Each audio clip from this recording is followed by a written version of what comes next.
Welcome to World Class Bullshitters, the epitome of pop culture. I'm your host, Jeff Hicks, and with me tonight is the one, the only, Dion Green. Baby, boys and girls, children of all ages, have no fear. Your World Class Bullshitters are here. It's a great way to end your week, or start it. I'd like to think that the week starts with Thursday, because, you know, everyone's just waiting for us. Ego aside, let's introduce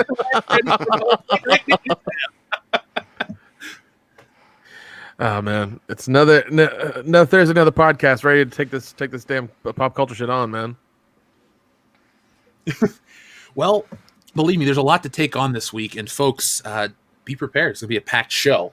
But before we start, we have one more man to introduce. Kendo Slice. What's up, dude? Present. It's been a rough week for you, man. So that takes. I respect that you're here. Thank you. Yes, I am here. You are here. So, folks, we are all here to have a show. This is episode 253. I know, Dion, every once in a while I say, man, can you believe it? Can you believe that we did it? And we both look at each other and go, yeah. Yeah, makes sense. Yeah, we really like this shit. So it wasn't going to stop anytime soon. Exactly. And unlike Nia Jax, who made a little bit of waves yelling, my ho, we can yell, my show. Dude, the My Whole game moved over to the High Council, and it picked up even more steam. I'm afraid that this game's just going to keep... Basically, it's if that's our legacy, I can die a happy motherfucking man. I'll say that right now. Our holes will be famous. That's all. Oh God, Our holes runneth over. oh my God. Ba-doom. So, folks, we would like to thank each and every one of you out there for helping us out on Patreon. We had a lot of new members join this week at the top tier, so I'd like to take a moment to thank our friend Denzel Canoe, also our friend Zach. Also, this is not my real name. Thank you very much for joining us on Patreon, as well as Monster Spieler and Magnus Ood, just in case we didn't go back far enough. So, folks, thank you for joining us over on there to support the channel, to help us grow and all that wonderful stuff. We have The Hangover coming out this week, and I have a couple more things that I want to review / I don't know, make a toy video of. I got these Han Solos that have been sitting here, and I've been doing these comparisons. Yeah, family. That's what I need to do for Patreon. When Universal opens back up, I'm just going to live stream the entire Fast and Furious ride. Oh God. Hey, Jeff, have you been enjoying the people just racing down the highway over there like every day now? You know, Nick, I never knew what living meant until I was woken up at 4 a.m. with two dudes drag racing. So, yes, my life is better. From what I hear, there's a lot of assholes like racing down the highway and like helicopters like tracking them down and shit. I hear a helicopter every goddamn day. Every day. Jeffy and I will be sitting here and we just look at each other and we just kind of look up, and yeah. Oh, in the summer when we were swimming a lot more often, you just and here they come all the time, at day, at night, everything. We know you live in like a rough neighborhood. It just helicopters are everywhere. I guess I'm always, we're always under alert, Jesse. We're always under watch. Big Brother. Yeah. Which, by the way, the TV show I found out was renewed for its 23rd season. Well, I'm going to shoot to be on its 25th season. I was once approached by a man who was on that show and said, dude, you should go on Big Brother. That's my whole life goal, guys. That's what this channel is building towards. Being on Big Brother. Jeff being on Big Brother viral moment, season. baby. You'd be funny. I'm the first one eliminated, but I'm the most memorable guy in history. just permanently wear a WCBS shirt the whole time. Like, that's all it is. I'm going to WCBS tattoo. There you go. Just across your face, because that's classy. I'm committed, sir. It works for Mike Tyson, didn't it? Yep. Dion, prove me wrong. Mike Tyson gets a face tattoo, whole new career opens up. Boom. You ain't joking. I feel like joking. if Dion gets a face tattoo, he could get real famous real quick. That's true. I'm just saying, Dion. I'm just saying. Dion, what would your tattoo say? Oh God. It'd be a butterfly knife cutting a fly in half. God. Oh, I didn't tell you guys. Oh my God. We have new buttons here, so maybe if you guys say the right words, shit can happen on the show now. Jamaram. Jamaram. Yes. That is the sweetest thing I have seen in my life on this show. Hold on. George Bush. That one Okay, never mind. That one you got to wait a little bit. That's not the code word. Oh, Okay. no, I got a code word. Code word. Black people. George Bush doesn't care about black people. All right, I want to try one. All right. Dark Fate. Great.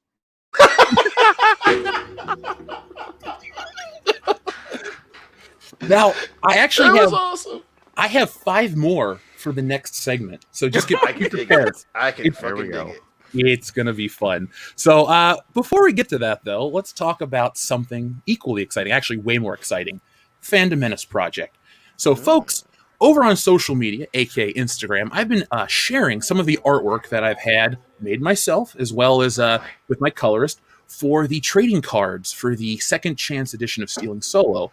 And a lot of people love them. So I thought I'd share them with you guys real quick, as well as the link. So let's jump over to Instagram. By the way, cheap plug.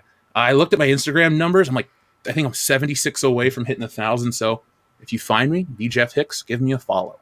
But I wanted to share some of this. I mean, the channel one is a little bit further than that, but that's here nor there.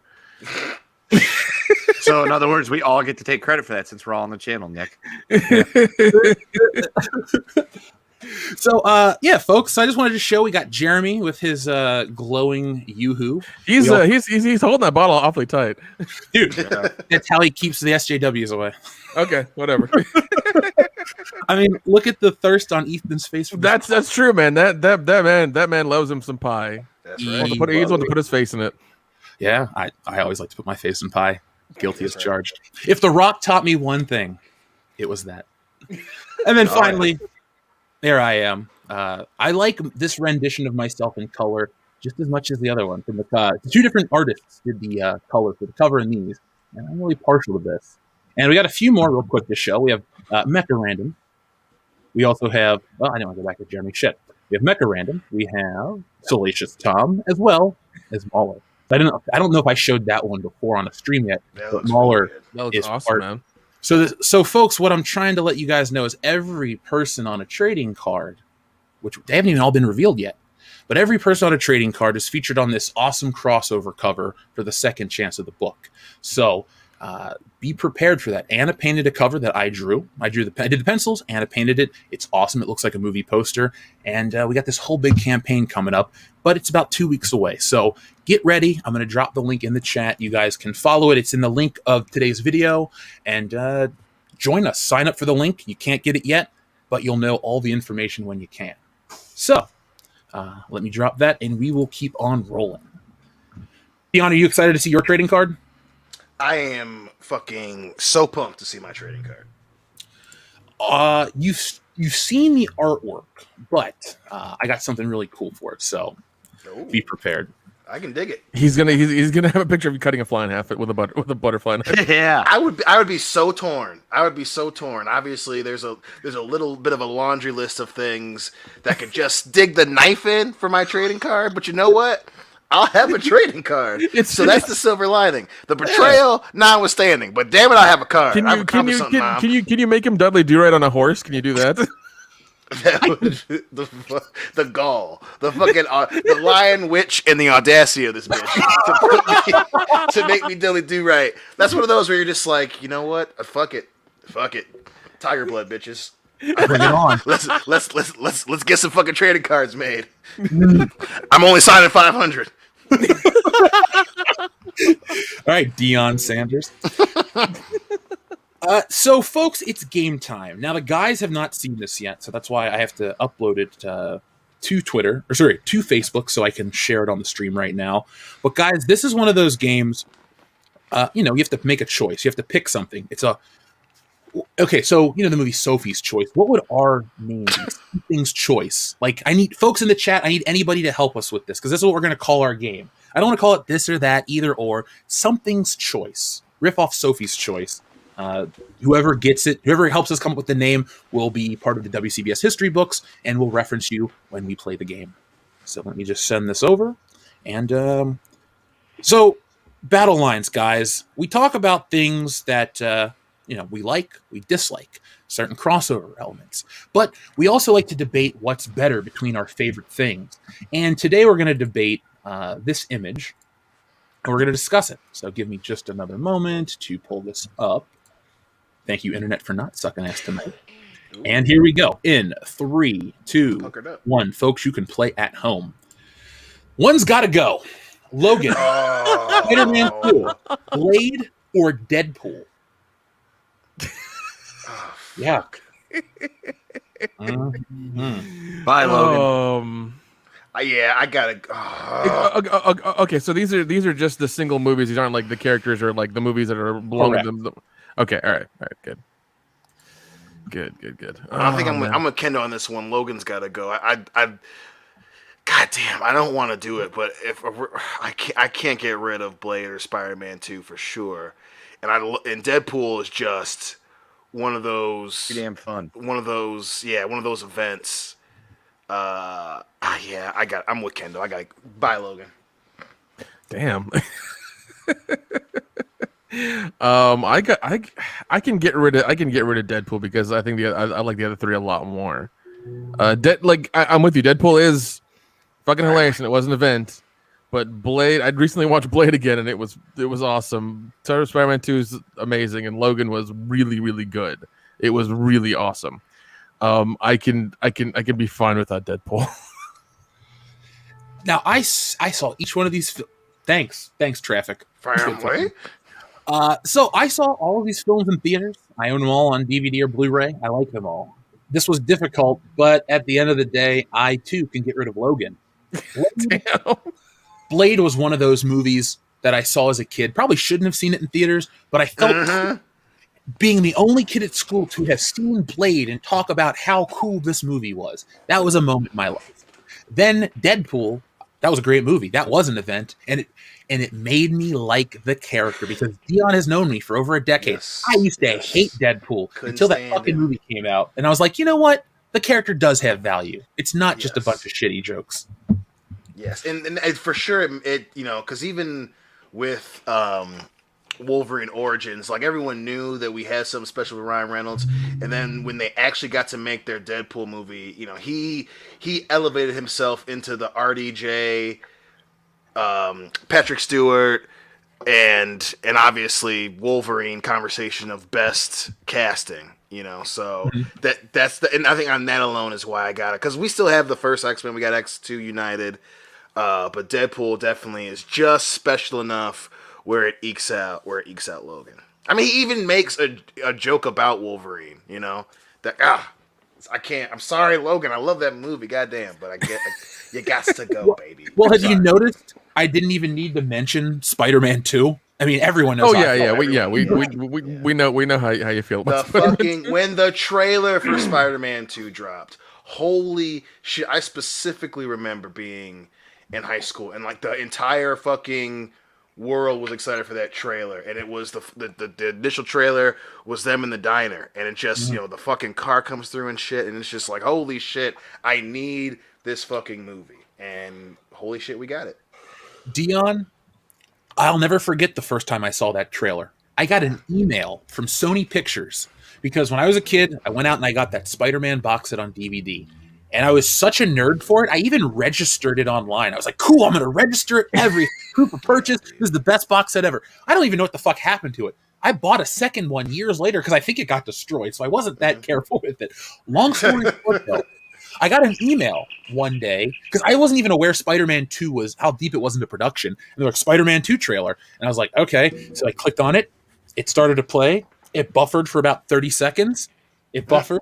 It played. I waited. I let it buffer. My life was changed. Dude, Spider-Man 2 was the shit.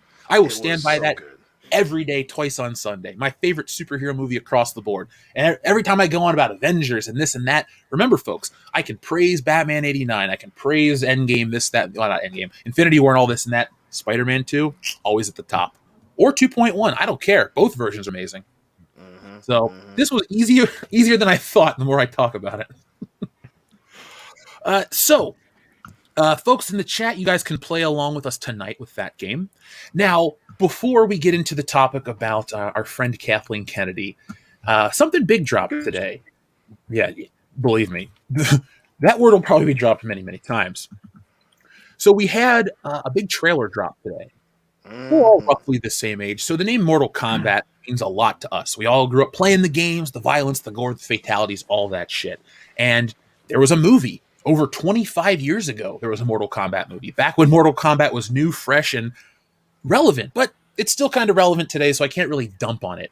But we saw this new Mortal Kombat trailer, all of us, and now we're going to talk about it. So let me pull up a nice little image from it, and we will start, because now this is where the fun begins on tonight's show. So Dion, Yes. growing up a Mortal Kombat kid, who was your favorite character? Listen, man, I'm not I guess one of the outliers. Scorpion was the fucking man to me. And don't get me wrong, I was a big Jax fan. Jax is probably a strong number 2. Huge fan of Liu Kang. And then obviously Johnny Cage. I love characters that talk shit. And Johnny Cage, is a dark horse. And then he beat Goro. But man, fucking Scorpion was so cool. I remember playing the game. I would only play a Scorpion for the longest goddamn time, especially when my sister and I think it was when we got Mortal Kombat 3, but the movie came out, and for some reason it took a while for me to be able to see it, but then to see fucking, and again, Mortal Kombat's always had a level of cheese that is just beautiful, beautiful, violent, bloody cheese, but to see him in the fucking movie, and then to hear Ed Boon's voice, and then the fucking eyes, and then that fight scene between him and Johnny Cage, dude, Scorpion is the fucking man, and he has one of the coolest lines in all of fucking video games. Get over here. It is simple. You can say that shit in a fight. Everyone knows what you mean, because you said get over here. That means, oh shit, some shit's gonna go down. It is. When someone yells get over here, it is 10 toes down, motherfucker. We throwing down. And don't get me wrong, Smoke I was a huge Smoke fan. Noob sub, I became a huge Noob fan. But dude, Scorpion is always gonna be fucking number 1, dude. The fucking the yellow tunic from the movie, the face mask, the eyes, the backstory. That dude was he was a weather pattern in that game and in that movie, and he will always be number 1. I don't even know if anyone else can top that level of enthusiasm. So, Nick, did you ever hear of Mortal Kombat? No, I have no idea. Well, I knew about it. I knew what it was. I played it a couple times, but I was never into the side scroller like fighting games. I was never into it. I knew what it was. I'd played it a handful of times, but it was never anything that I really honestly cared about. That's about it. I mean, I know the characters. I know who they are, and it was kind of like, that's fine. And then when the movie came out, I was like, this is, like, oh, they're making a movie about the video game. I thought this was pretty cool, but like that's about as much as I care about it. Kendo, any Mortal Kombat love growing up? Oh, dude, from the first time I ever played it on an arcade, it was like the highlight of my deer hunting trip with my dad that weekend, because we stayed at this hotel next to a Waffle House. Mm-hmm. And across the street from a gas station, I had the arcade, and I fucking ran through quarters playing that thing. And from then on, I was like hooked. And Sub-Zero was my dude. He's always been my guy. I just love the idea of freezing people and ripping their fucking heads off, and their spinal columns come out. And as an adult, I've never done that. So there you go. Video games do not create violence; they're tipper gore. And it's just the first one was a lot of fun. The second one was even more fun because there was more characters. I didn't like that they changed the way Sub-Zero looked. I understand that there was the lore and it was his brother or some shit or whatever. I didn't get her that. I was like, dude, he ain't dressed like a badass ninja. He's not wearing a shirt, but you could throw this fucking ice grenade and blow the hell out of somebody with it. So that's cool. And I played the third one, liked that a whole hell of a lot, and didn't really play any after that. I don't know if I was just over it or if I had moved on in my gaming life, but those 3 were always my favorite games, playing with my buddies. So much shit talking, so much meanness and aggravation and violence. And then back to the first one again. I finally got it on Sega. That's something I wanted desperately, and I couldn't get it for Christmas because my grandparents told my parents it was too violent and I shouldn't be allowed to play it, even though my dad knew damn well I had played it just a month or so before in an arcade. But then I did get it, and he learned how to be Scorpion. Really good at him. And I was unaware of that. And one day he was like, hey, you want to play this? I was like, yeah, sure. And he beat my ass. And I couldn't understand how that happened. I was like, dude, I kicked the fuck out of everybody in this game. And then now Dad just fucking threw down a scorpion, get over here the shit out of me, and then even fucking flambéed my ass at the end of the fight. I'm like, how the hell did he learn how to play this game? Yeah. So, yeah. But today I did my taxes. I'm getting a very nice refund. So the next purchase for Camp Kendo is to be the arcade 1-up Mortal Kombat with all 3 of them in it. Yeah. Ooh, nice. Good choice, sir. Out of my tax return, I'm getting a one-way. There's not a one-way, a first-class ticket to Camp Kendo, and I'm just going to come hang out in the arcade machines. I hope you're ready. All right, works for me. I love a Kendo slowly just building an arcade in his house. It's just happening very slowly. Yeah, Kendo, These things take one time. thing I've learned. So say there's one thing I've learned over the past week or so. I have no desire to ever go out of my house and interact with anybody in the public. So if I can create a tremendous empire inside this, well, more so inside this building to where I could become self-sufficient and never have to leave it, I'm pretty stoked. Now, today a trailer dropped for Mortal Kombat, and it was pretty cool. We're going to talk about it in a second, but I thought I'd show this cool clip because I wanted to share it. So check this out, guys. I am. Is he blind in the movie too? I don't know. Find out. Now people are like, Jeff, that's not from Mortal Kombat. That's from Bloodsport. Yeah, I know, but Yeah. Well, here's the thing. Here's the thing. Right before you said that, somebody just thought it was from Mortal Kombat. If you hadn't said anything, some people would have just believed it's from Mortal Kombat. I know, but hey, I gotta correct myself. I'm world class fine. bullshit. Everyone It's forgets fine. the first part of our name, world class. They just are like, oh, Yeah. bullshit guy. But yeah, so this trailer dropped in Kendo. You and I had similar thoughts, but I'm going to drop it over to Dion first. Yes, sir. When this trailer dropped this morning, what were your initial thoughts, sir? My initial thoughts were, oh shit, hold on to your butts. This could be really good or really fucking bad. But, I was at work. I was having a bit of a day. I said, fuck it. I'm going to jump in. I'm going to watch it. May the cards fall where they may. And sure enough, I was pleasantly surprised. To see the few clips of the fight scenes, to see the characters, the cheese is definitely there, which I was very excited about. But it looks legit. I at this point in time, I still think the machinima version is better. But again, obviously, I got to see the movie, so I'm not beholden to that. But again, I saw it. I was pleasantly surprised. I am excited to see it. And like I said, it's either going to be awesome or not awesome. The clip with Kano looked so shitty, though. I was like, oh my god, this could be golden, because he's just screaming with a shitty laser coming out of his face, and I'm like, okay. And then too, they should a good laser instead of a shitty laser, Dion. Why can't we get some good lasers instead of shitty lasers? That's what I'm saying. You know what I'm saying? We have the technology. It's 2021, goddammit. Come on. Exactly. Again, I blame fucking Zack Snyder and his heat vision. Fuck that guy. That guy's the fucking bane of my goddamn existence for everywhere I go. But again, I thought that looked so bad, especially when she's like, I'm Sonya Blade, and that's Kano. I was like, oh shit, heel turn is coming. Heel turn is coming. He's going to throw her head through the barbershop window. I'm so excited for this. It's either going to be glorious or it's going to be fucking terrible. And baby, we got to go on a ride, boy. Oh my god. Nick? It looked really familiar, like every other fucking Marvel trailer that's ever dropped ever. That's what it looked like to me. And I was like, this looks like everything Marvel's done ever. Somebody copied their style of doing trailers and just did that. That's what it looks like. Nevertheless, I'm with Dion. It's gonna be a fucking ride regardless. And I welcome it. I think it's going to be interesting, and I love how in the Red Band trailer they just kept trying to up the gore as much as they could just for it being a Red Band trailer. But that's not going to sell me. And like the one thing I thought was really dumb was like the tattoos. Oh, it's a birth, or like the things like oh, it's a birthmark or whatever. I was like, really, we're going with that. That was okay. I saw that shit, and it's like, holy shit! Look at this birthmark that doesn't look like a fucking dragon in a circle. That's crazy, right? I was like bitch, we see this shit. And that like, was awesome. I love the wide shots of just open spaces and just these really big locations. I was like, y'all bought a really nice drone and a 4K camera to shoot this, didn't you?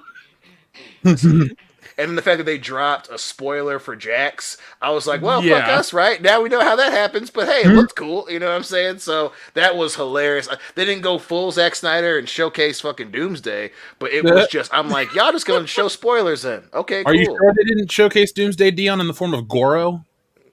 Yeah. That did look cool. That did look cool. I will Oh, say it looks that. awesome. I'm not. Oh one no, to no, it stop. did. It did. Yeah.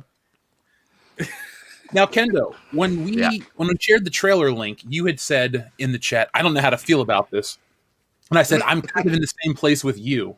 So, would you care to elaborate your thoughts, and we'll see if we were on the same page. Yeah, so like, all right, I watched the thing and I'm like, okay, visually this looks cool. The birthmark thing immediately was like, okay, this is gonna get fucking dumb, and I couldn't figure out who the hell Cole was because I'm like, what game was he in? I don't remember what game he was in. Is it one of? It must be one I haven't played, but then again, I really any with any regularity since Mortal Kombat 3. But I also don't feel like I should have to push 18 buttons instantly sequentially in order to do a fucking move. But yeah, so then I'm watching. I'm like, I was trying to figure out. I was like, is this supposed to be like a fighting tournament movie, like Bloodsport, or is this supposed to be like a drama movie, like with action and adventure?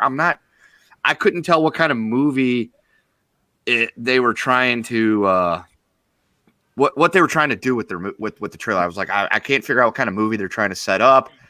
Talked about like this tournament and things like that. I'm like, I'm pretty sure this is because of Outworld and things like that. And then the whole having to introduce each character. It's like, we got Jax and we got Sonya. I'm Sonya Blade, and there's Jax, and we've got Kano, and we've got Raiden. It's like, yeah, I know. I'm familiar with what you got. I don't know who he is, but I'm okay. All right, well, there's just gonna go. I did like the Sub-Zero stuff. I thought Sub-Zero looked pretty cool. And as a Sub-Zero guy, I was like, all right, that's cool. He's like doing freezy stuff. He's gonna rip somebody's head out. Please do that.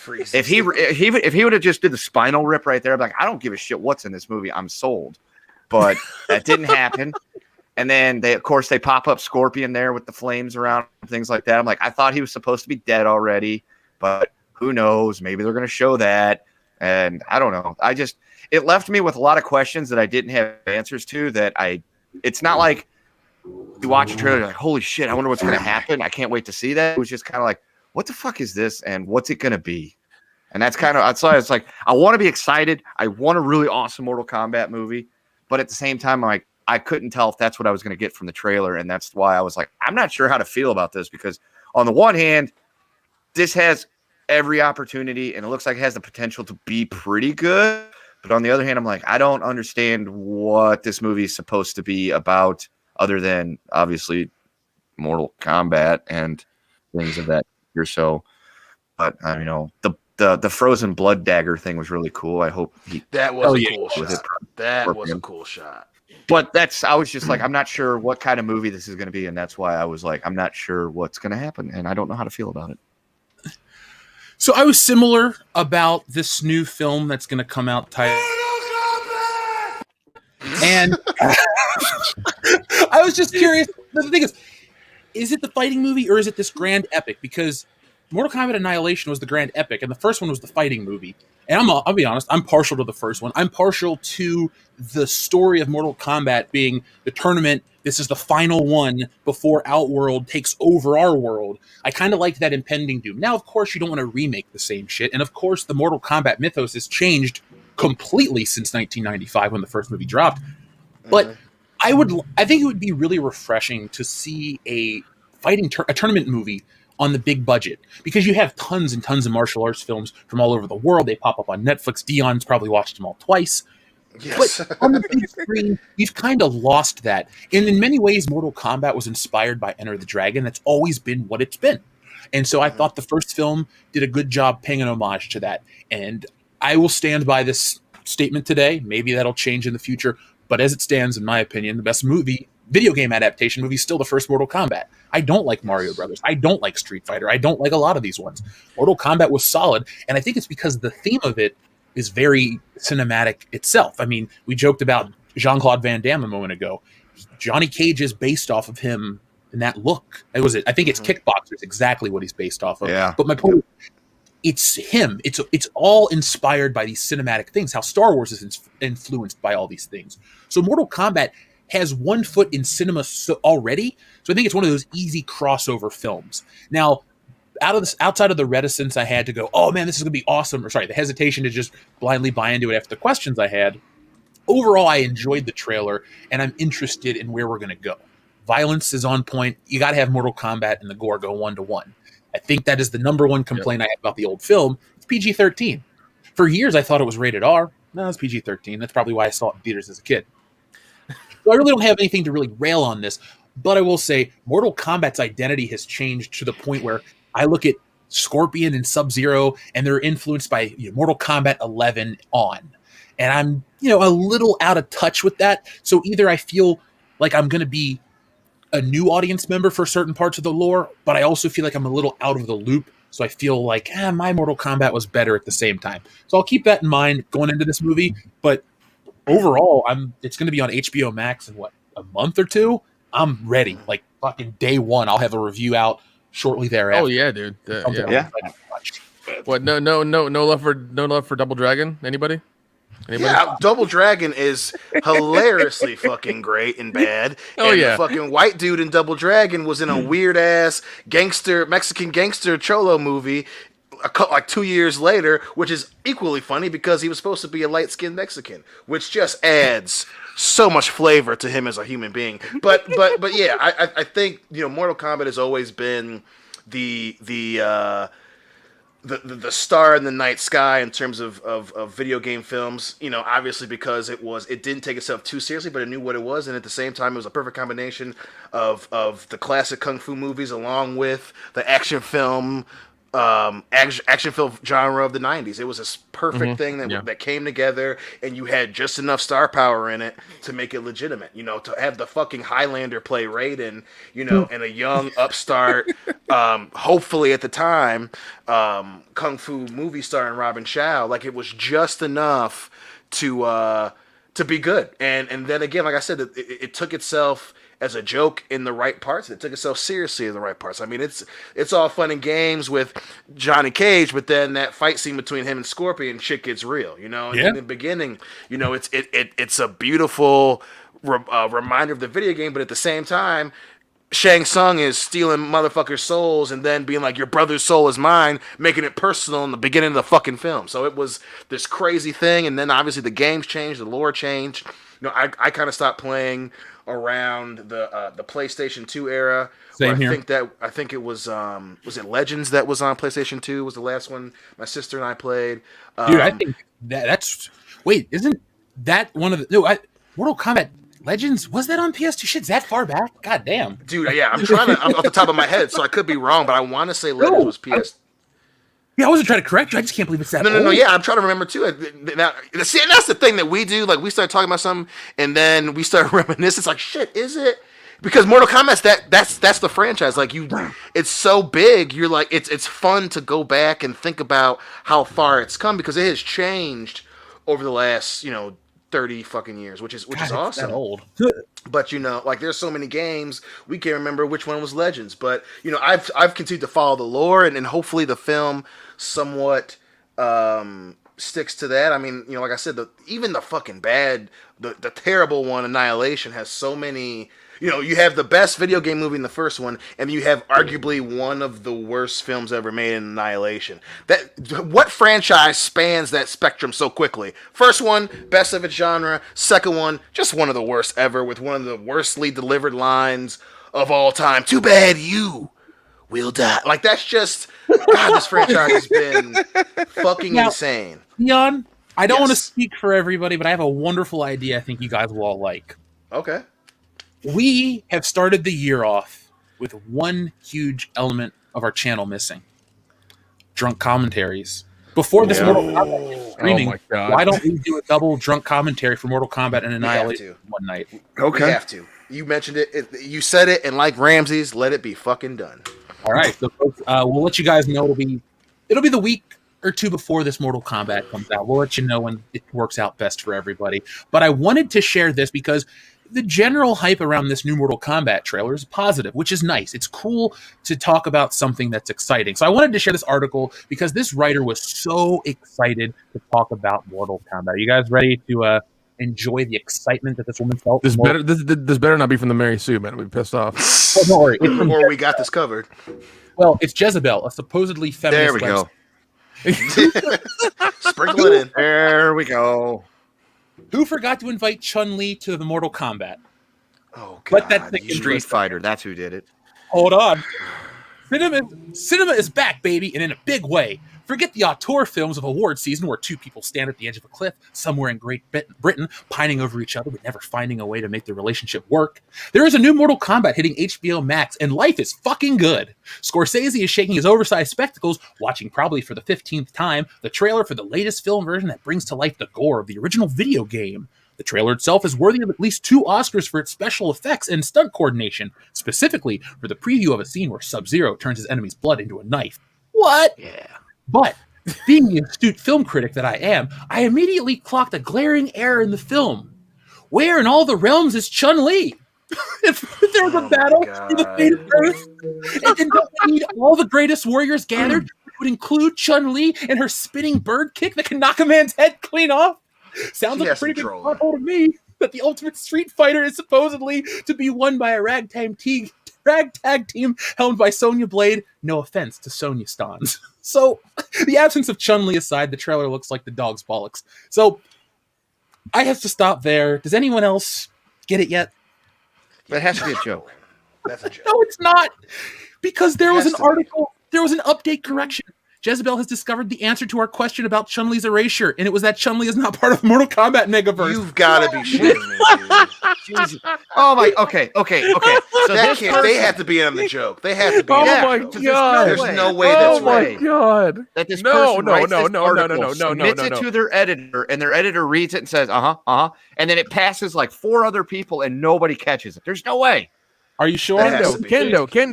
The kids running this fucking site just finished college like last year. Okay, they don't know who Chun-Li is. They don't know who goddamn Scorpion or Sub-Zero is. They don't know any of this shit. The This fact was that one she of the recent articles right here in front of you.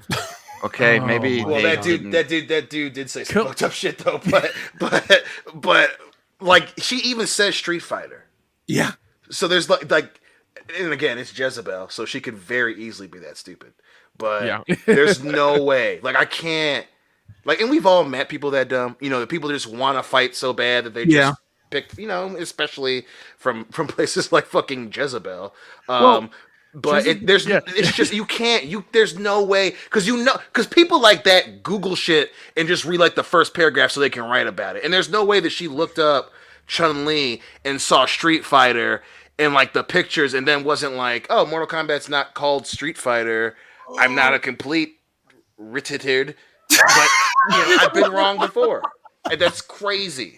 That's crazy. Like, when did you only go to community? There's nothing wrong with community college, but is that where you went to for journalism and stop there?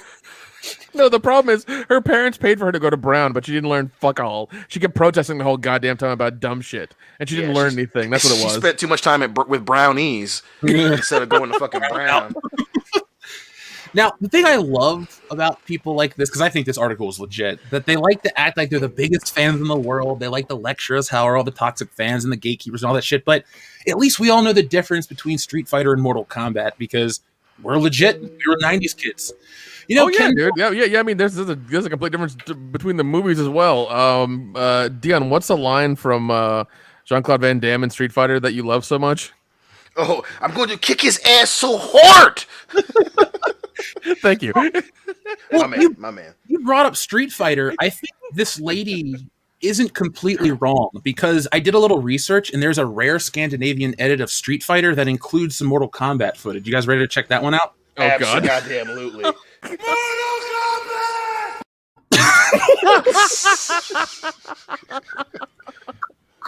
Now, look, I'm just going to let you guys know there's 2 more Mortal Kombat buttons, and then we're going to completely move away from the topic. So, you guys want to see the next 2? Absolutely. Yes. Baraka has always been so helpful. He was. He's the world's greatest gardener. Yeah. And now, Kendo, This one's for you. Oh, well, pardon my French, but I'll be damned. Walker told me I No way! You didn't do that! You did it! You did it! You crazy son of a bitch! Oh my god! I would like to think that if he did have AIDS, it would preclude him from fighting in a full contact tournament. That's just me. No, dude, he would just fight harder because he has nothing to lose. That's our realm's only last line of defense. Him. We were able to stave off the invasion from Outworld because the kid with AIDS was able to scare off. I can't even finish that sentence. They're not good people. We're not role models, folks. Oh no. Of course we are. Of course we are. Oh, so That might be the greatest thing I've ever heard with my virgin ears ever. It just might very well be, and I have heard the sweet release of many intimate moment, and that one may have topped it. That may have topped it. Haley Joel Osment about to tell us a deep dark secret, and it's Mortal Kombat. My life, I can die now. I can die tonight, guys. I can die. please don't, because we have many, many, many more shows to do, and I can't replace you. And I'd really like to see your face, this year before that happens. Yeah, 2020 PS. Let's beat 2021. This image ain't helping. Yeah, I know, but we're going to jump to that in a moment. We have a lot of listeners out there. We're going to read some of our super chats now. So first off, I'd like to thank NG1T, who sends a super chat sticker of a pair that says "Keep it up." Thank you very much, NG1T. Now, our good friend Cesario Japan says, Kathleen Kennedy, the notorious meme we wish would stop giving already. She is a walking, talking meme, which up until like the Gina Carano stuff, I was like, all right, it's funny. Actually, no, it wasn't even her. It was the stuff with the High Republic. And I was like, I don't care what comes from this. And then the shit we're going to talk about tonight happens. And then I'm back on board with the Kathleen Kennedy is the greatest meme that we wish would stop giving. So I'm back on the hype train, Kathleen Kennedy. Chime247 says, fade in my hole or my black ass. I just love the fade ins. We'll talk about what fade in means in a minute, guys, because I know you haven't watched the video yet. But I've watched it. I've watched it. Oh, okay. So you're well aware of her. Basically, she beat booped in real life, and they didn't edit it out. Yep. Yep. So let's see. Over here we have our friend Joseph Bienowitz, who says, Jamaram screamed my hole as Dion's chair sealed his dark fate. So many things to unpack there. Well, like your hole unpacked. I mean, that's definitely the top of the docket. Yep. I don't know if you guys can hear, but there's a helicopter around. Are they looking for you? Are you about to get Newsomed? Maybe I'm going to go to Cancun, right? Isn't that the place to run away from? Yeah, apparently, fuck your state and responsibilities. I'm just going to go to Cancun. I mean, it is. Are we surprised? Are we surprised though? The dude is the Zodiac killer. Of course he went to Cancun. That's true. That is true. He's eternal. He was trying to hide bodies in Cancun. Come on now. You see how big his suitcase was? Yep. That wasn't an overnight suitcase. There was something in there, right? Yeah, he was looking for some new hunting ground. Yeah, man. Yeah. Spring break, goddammit, perfect time to hunt. Yeah, international waters they can't prosecute. That's right. There's a lot of young people shooting their cars down there. Goddamn Dion Maritime. Maritime rules. Oh god. So we did have a couple other super chats rolling first. First off from TLJ Screwjob, who says, Star Wars XXX, you're only a master of my hole, Darth. Oof. That's an awkward conversation. Yeah. We also have another super chat from our friend TLJ Screwjob, who says, remember when I said I'd do your hole last? Yeah, that's right, man. You did. I lied. That's a bucket list celebrity to meet. That David Patrick Kelly guy he is a dark horse for one of the most interesting dudes too, because he's obviously in Commando and he's in the fucking Warriors. That dude, he's the fucking man. Our friend Hammond of Texas says it's going to be Dion riding Lil Biscuit. I guess that's some of the art. Oh, one of our buttons. We have that. The button. card, yeah, the card. The card. Yeah, there we go. With the card. There's your trading card, Dion.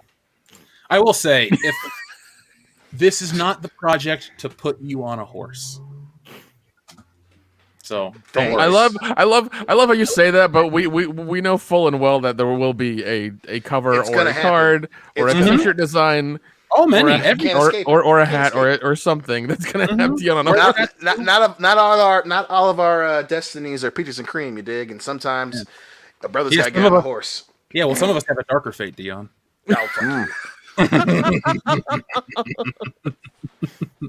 Hammond of Texas said, we read that one. Doug Keller, thank you very much. He says, "Good evening, BSers." Well, good evening, Doug. Thank you for joining us tonight, man. Hello.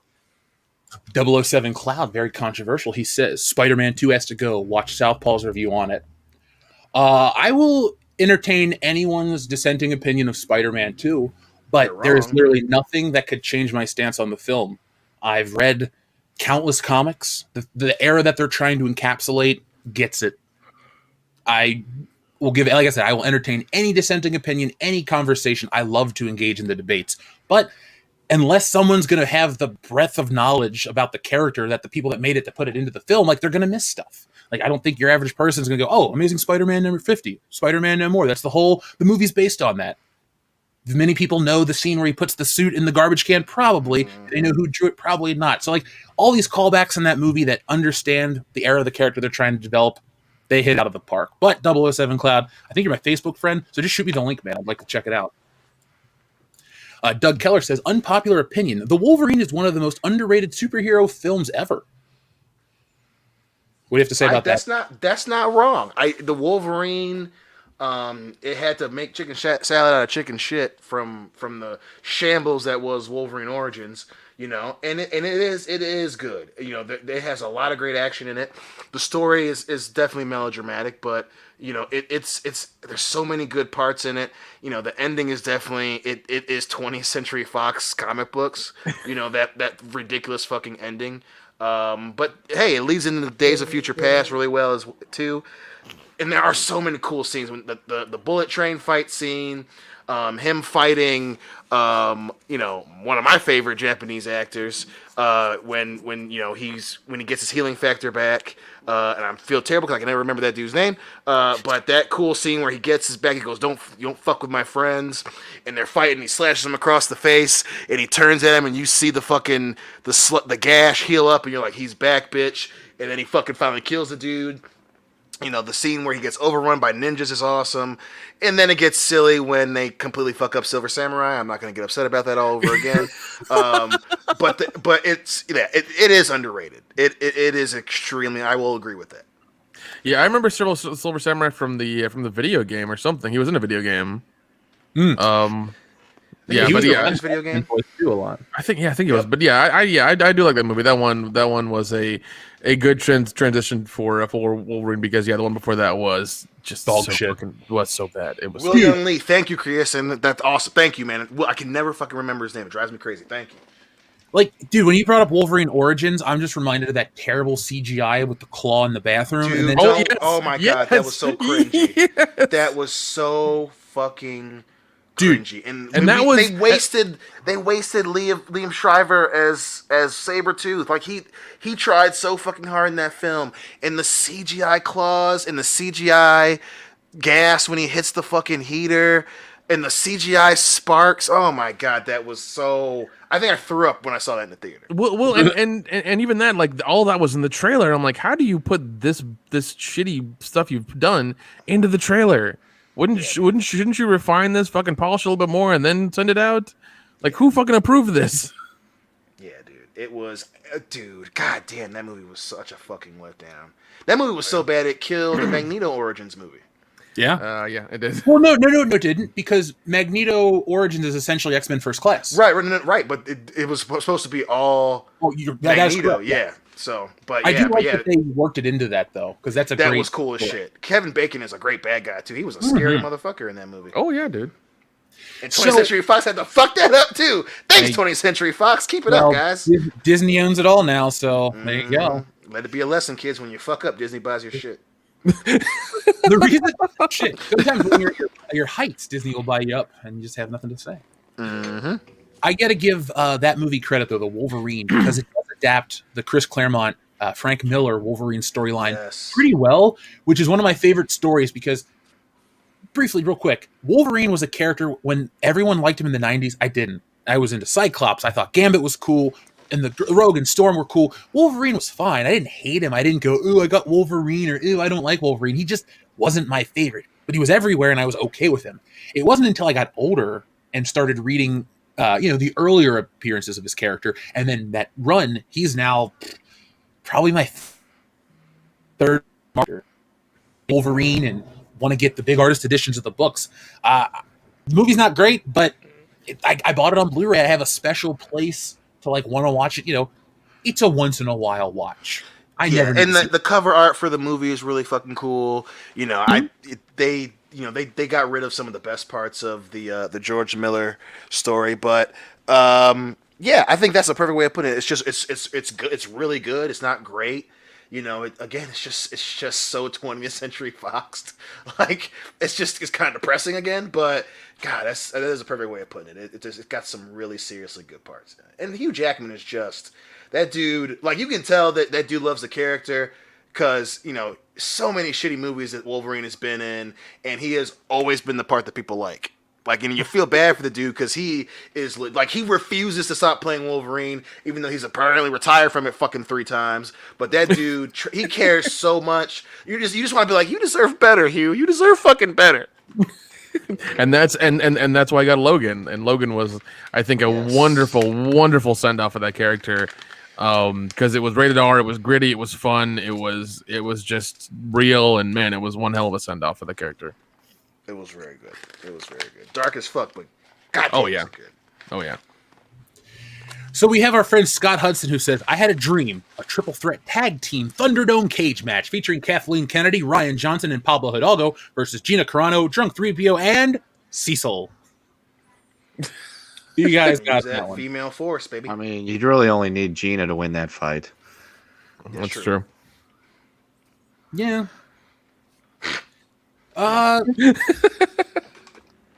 Cool. Well, the good side's gonna win. So, before we move on to anything else with Kathleen Kennedy, this Saturday, Dion, yes, Jurassic Park stream's coming up, right? Yes, it is, baby. Now that's going to be over on Mindless Entertainment, folks, this Saturday. I don't know the exact time, but I will find out during the stream, and I will let you guys know. Jesse's away for a moment. But we will be joined by our friend, I believe it's Ninja Lawyer Steve will be on the stream, as well as another paleontologist. So it's going to be content creators that you enjoy with real scientists. And we're going to be watching Jurassic Park, probably not that sober. So that'll be this Saturday. Dion will be there, and the family will be there too. That's right, baby. Oh my fucking God, it's a street racer. Holy Christ. What the fuck?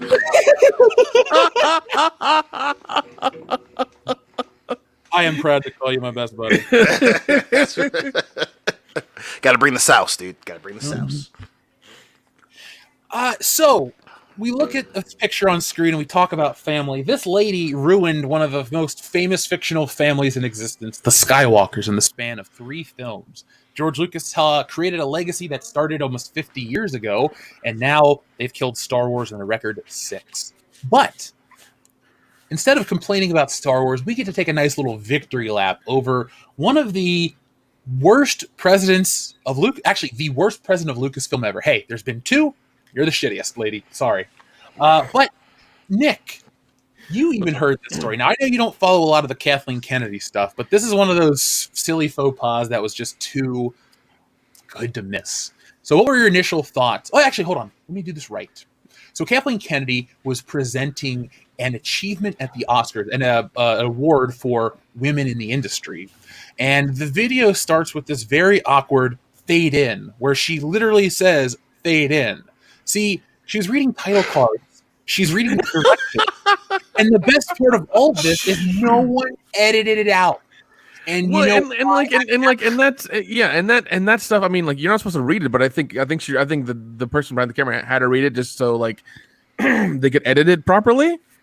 But it seemed like the editor didn't do his fucking job, and he's supposed to work for the goddamn Oscar channel for YouTube, and you can't properly that takes me 3 clicks to do in Premiere Pro. Like, how do you fuck this up? She pulled the Kevin Sorbo, man. That's hilarious.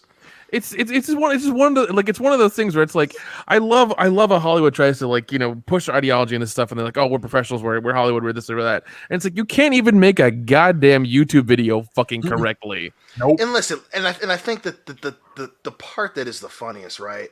You know, is, you know, the whole OK Boomer thing got really overplayed really quickly, right? But I love genuine examples, no matter what side of the spectrum you call yourself.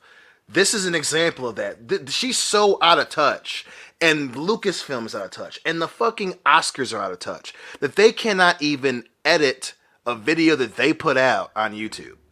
That is so goddamn funny. Like, the fact that, you know, these people are making 6 figures, 7 figures, they're making a lot of money, and you can't remember to get rid of the part where she says fade in. Not to mention that she says it like a robot. It is the most genuine funny shit I've seen in a long time. And Lucasfilm has fucked up a lot of stuff. But oh my god, just how out of touch everyone on that side of the fence is. And they're such in pandering mode that they don't even see it. Like, you can't just get rid of that part. And then you put it on YouTube and you left it? Yo, someone's not getting a bonus come second quarter, man. That's for damn sure. There shouldn't be a second quarter in general, dude. I mean, so if we've learned anything from it, it's that she's essentially Ron Burgundy, and she'll read exactly what's on the teleprompter. So we just got to get a situation.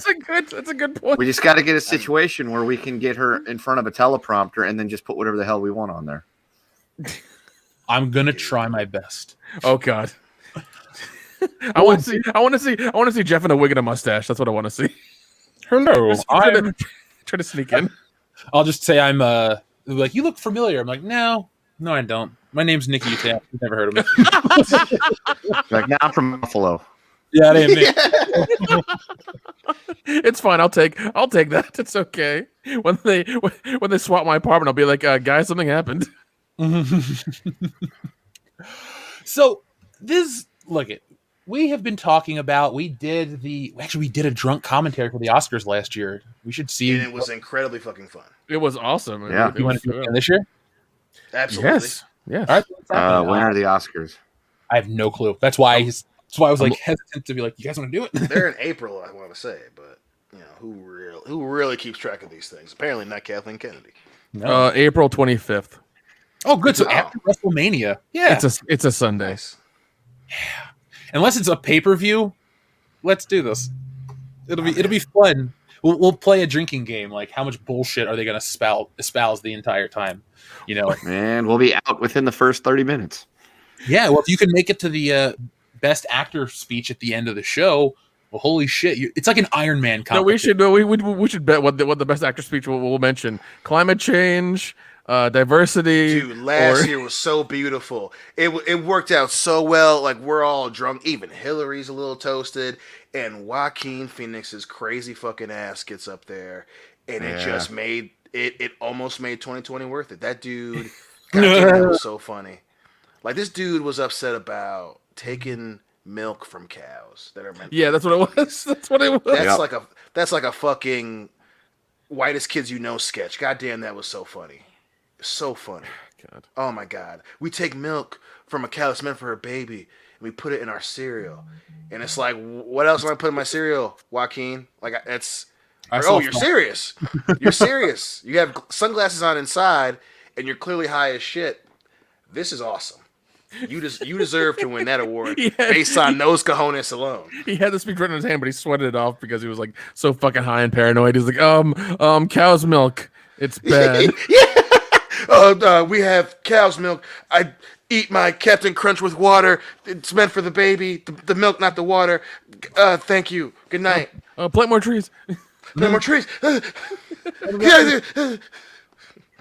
That's life. With Kathleen Kennedy being involved with the Oscar and the nomination, the community, or sorry, what's the name of the group, the committee? Couldn't even think of the word. Anyway, she is a committee, unlike Princess Leia. So she's given this speech. It's nothing uncommon to pat yourselves on the back. Hey, we're gonna nominate these 3 women. But did you guys get to the part with what these 3 women were receiving Oscars for? Yeah. Nope, I didn't get that far. Yeah. Well, John, be prepared. These 3 women, this progress that they're doing is for forward progress in animating hair. Yep. That's what it Oh, was. no way. Are you serious? Nope. No. That's not a joke. I heard that and I had to replay it. I was like, what did you say? And I was like, oh, you're fucking serious, aren't Wait, you? no. Like, for real? Yes. So it's in like movies elementary or like in school video now. games? So It really is like elementary school. It really is. You just create random awards so that everybody gets one. Like Yep. the congratulations, you didn't eat paste on Thursday out of your desk day. Here you go, Billy. Was it really for animating hair? Yes. Yeah.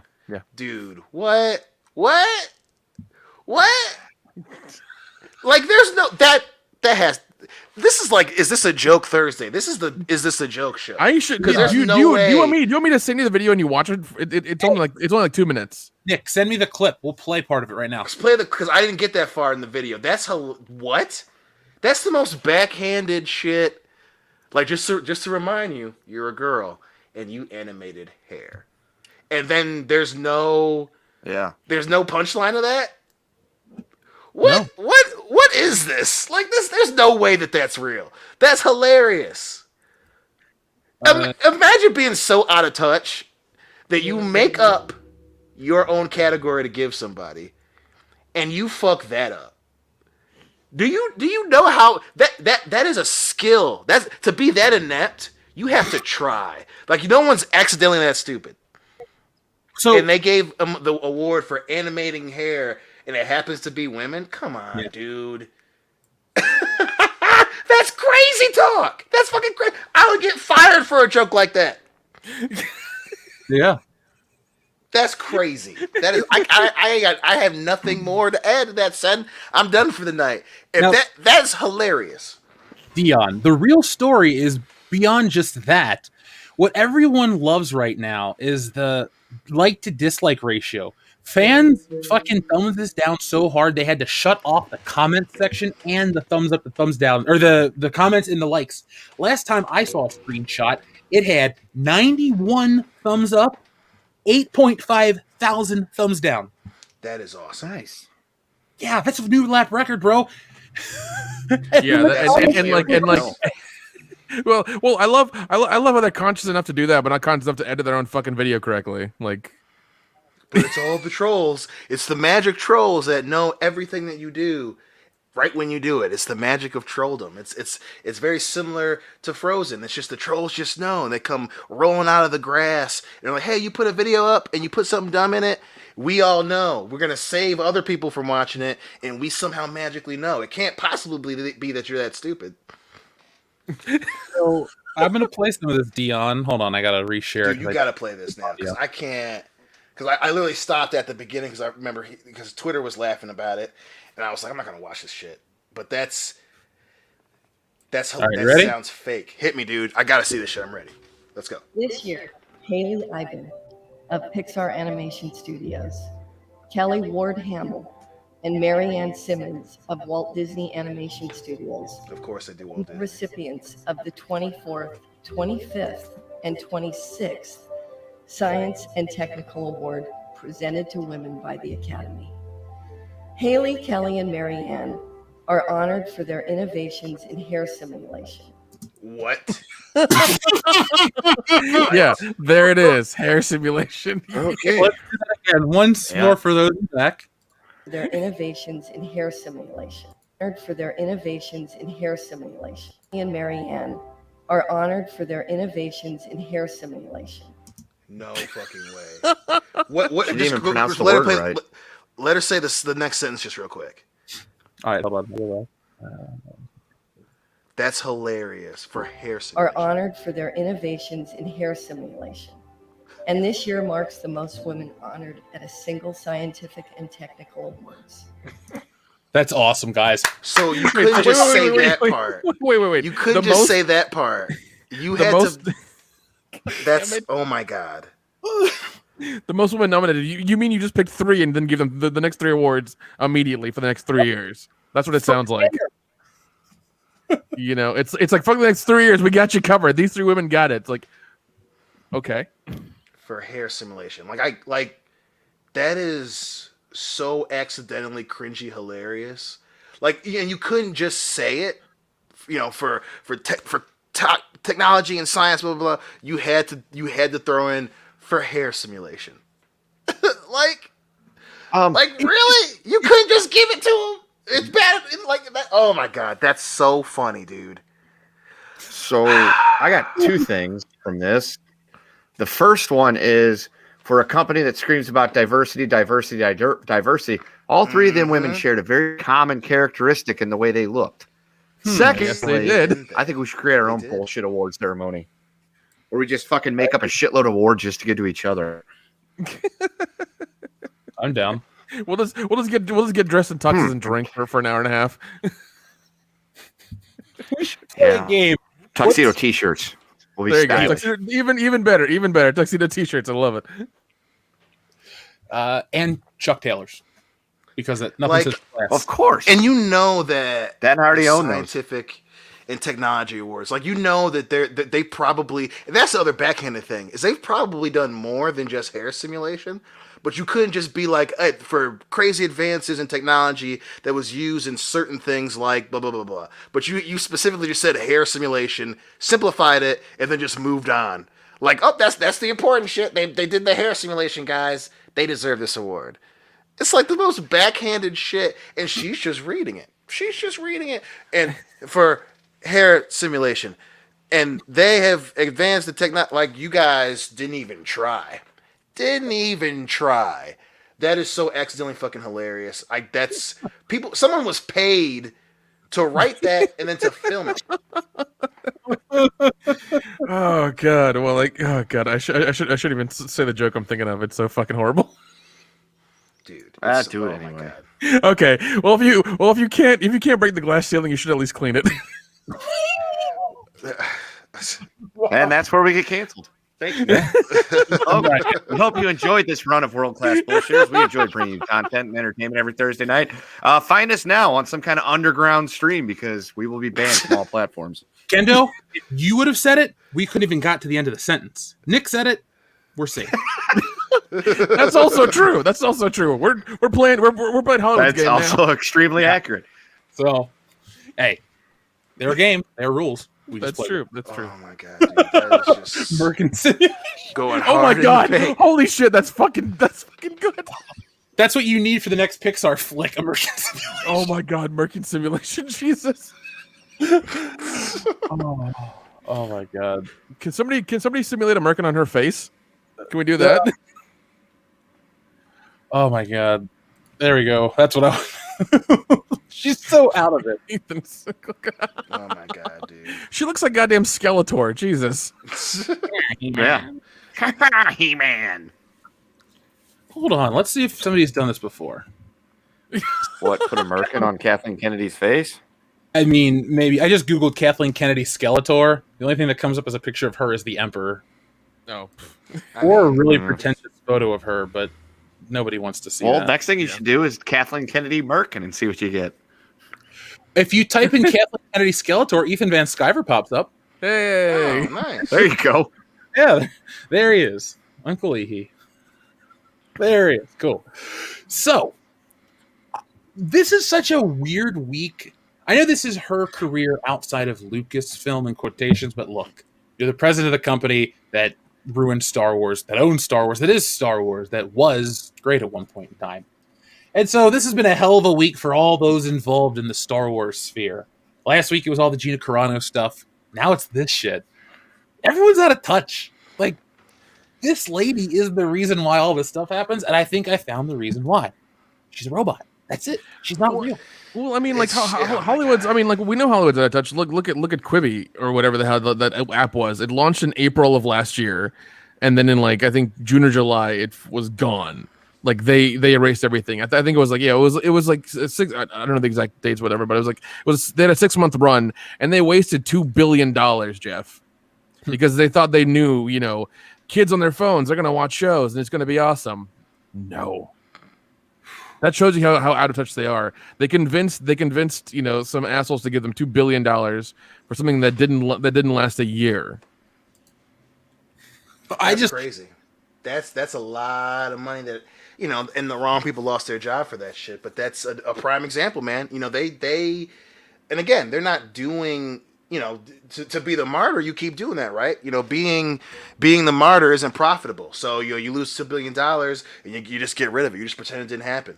Forget all the progressiveness, forget all the doing the right thing. Hey, it's costing us too much money. We're not going to do it anymore. And it's funny how everyone's morals and ideals bend to the same capitalistic whims as every fucking thing else. No matter what they tell you, no matter how bad they tell you that you are, and even the people that do have fucked up ideals and stuff, they will get in bed with them as quick as they can to pay off some bills, man. And it's just, and this is, that's an example of it. This video is an example of it. It's just, people who care so much about something apparently and can barely read a fucking cue card like a human being, can barely even give someone credit, and those ladies, probably make a pretty good living from doing that. But they can't even write a legitimate, quick paragraph about what they did and why they won this award. They just simplified it and fucking hair technology, and that's just so Disney. That's so corporate America. That's so Twitter. It's just if you ever need a time capsule of where things were ideals wise, pull that up. Pull up the poster for The Force Awakens. Pull up all this shit with Disney. It's as long as it makes us money, we're all about it. Yeah. Well, I just want to elaborate. Like Kamara Red and Christopher Sigurdsson said, to be honest, simulating hair is actually really difficult. No one's ever denying the achievement. No, yeah. How many wrestling games have we played where Triple H's hair goes through? I was just about to say, yep. So it's nothing ever directed at the ladies. It's you want to say we have these things for the women. We're going to put them on this. We're going to present them with these awards, all this stuff. But then you say it's for hair simulation. Do you not see the irony in all of it? That's the joke. It's the funniest shit in the world. We're going to present ourselves as this, that, and the other, and it's that. I mean, awesome. It's incredibly difficult. And these ladies earn that award, and they can't even have the decency to quickly explain that, to have people who don't know how hard that is understand how difficult it is and give them the credit they deserve. But again, they want to be able to fit it in a 2-minute video, right? They got less than 2 minutes. We got to fit it in a less than 2-minute video. We got bills to pay. We're going to put it on YouTube. We want it to get a lot of likes, and we want it to be an example of how progressive we are. But we ain't going to explain what they earned. And it's simply hair simulation. Well, here's the thing, and I just had a thought. Like, it's under 2 minutes, and it's like that's kind of a video you put up on Twitter because Twitter's max for video you can do is like 2 minutes 20 seconds. Mm-hmm. So like that's something. It seems to me that's where they would want to put it is Twitter, so they could have it shared quickly, real fast. And it's like it's gonna get quick. It's gonna get shared quickly, real fast because it looks like shit. And you have that thing in the beginning that Jeff needs to play for you, where she says "fade in." Yeah. Oh my god. Like you can't even say the fucking instruction part of the cards right. Like that's so funny. And I think she reads it really quickly. She goes like fade in and then like immediately into the speech. It's like, no, you have to give it a beat and then like go into the speech. I think she just barrels through it. Dude. And it's oh my god, it's just so many layers to that are hilarious. Thanks Blue Watcher for letting us know, folks. We're well over 1,000 people watching. Hit that thumbs up button. God, fade in. Get it. Yeah, fade in and hit the button. Yeah, fade in and hit that button. By the way, tomorrow morning, 10 a.m. Pacific, Good Morning Pop Culture, because last week you guys hit that thumbs up button 1,000 times on the show because the week before the High Council was so close. So tomorrow is that episode. And then next week, you get another one because the High Council hit that 1,000 thumbs up. So let's, each week try to do that across one of the streams and, make it happen. So join me tomorrow. Yeah, if you guys like your Friday Good Morning Pop Culture with Jeff, get those numbers up. Yeah.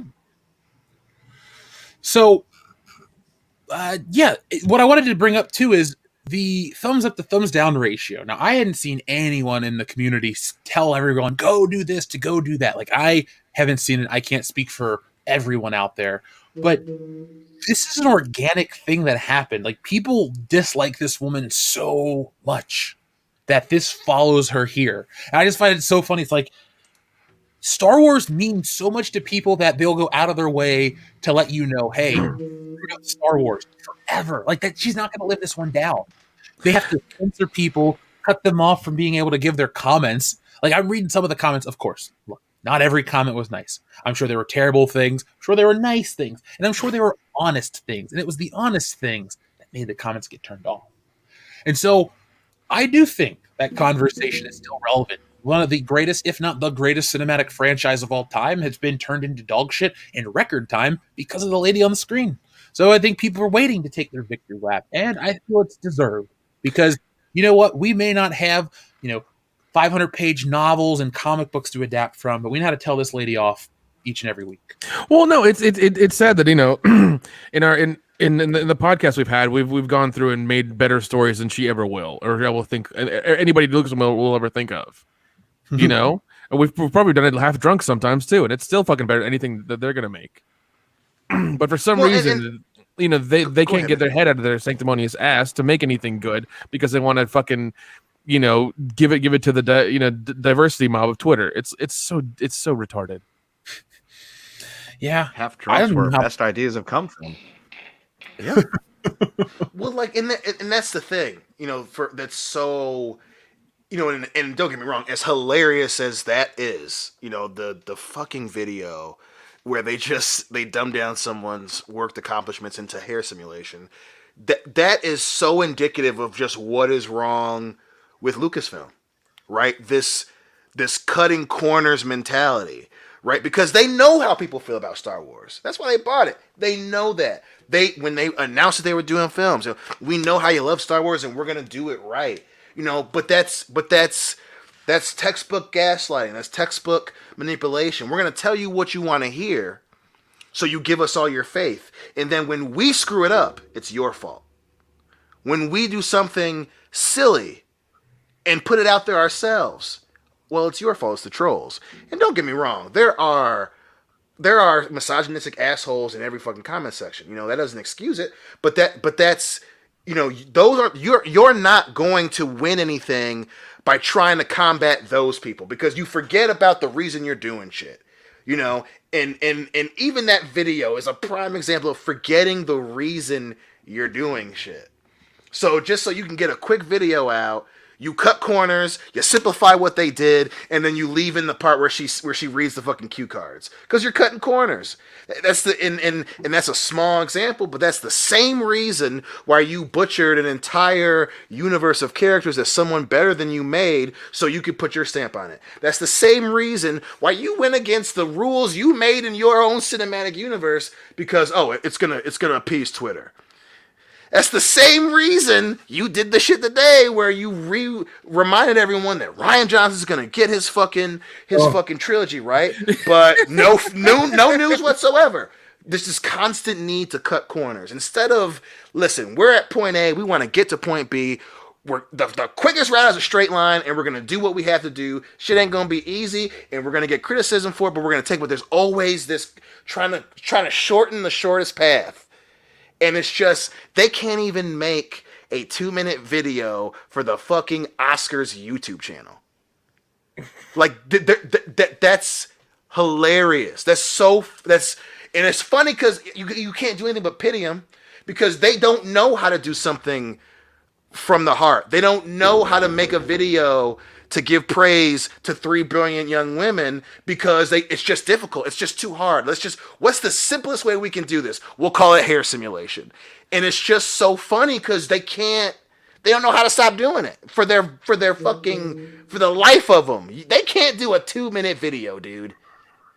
Oh my god, that's so funny. That's so funny. It's hilarious. I just like. I had to myself. Oh, go ahead. Outside. Family. See, I really don't know what else to say about Kathleen Kennedy. To be perfectly honest, she's everything said. It's just one of those things where it's like she's done everything wrong and she's still not fired yet. It's one of those things where it's like, how do you screw up this much and lose this much money and this much faith in a brand in 6 years that's been around? As I think you said, what, 40 or 50 years? That had the 77. that had the staying power and everything. And you still have a job, and you're still doing Oscar videos, and you're still doing all this stuff. Like, how she must have some serious dirt on some serious people to keep this job. Honestly, well, they're in their own corner now. Disney and we say, I beat this dead horse, right? When you start from point A, from your first bullet point with adversarial ideals, you can't get away from that because you made it a thing. You made it a big deal. So, and again, rumors were abound the last few years and parts, I'm sure that there's a place in the middle for them, but they can't just fire her now, right? Because they're going to become a victim of the lynch mob that they tried to entice.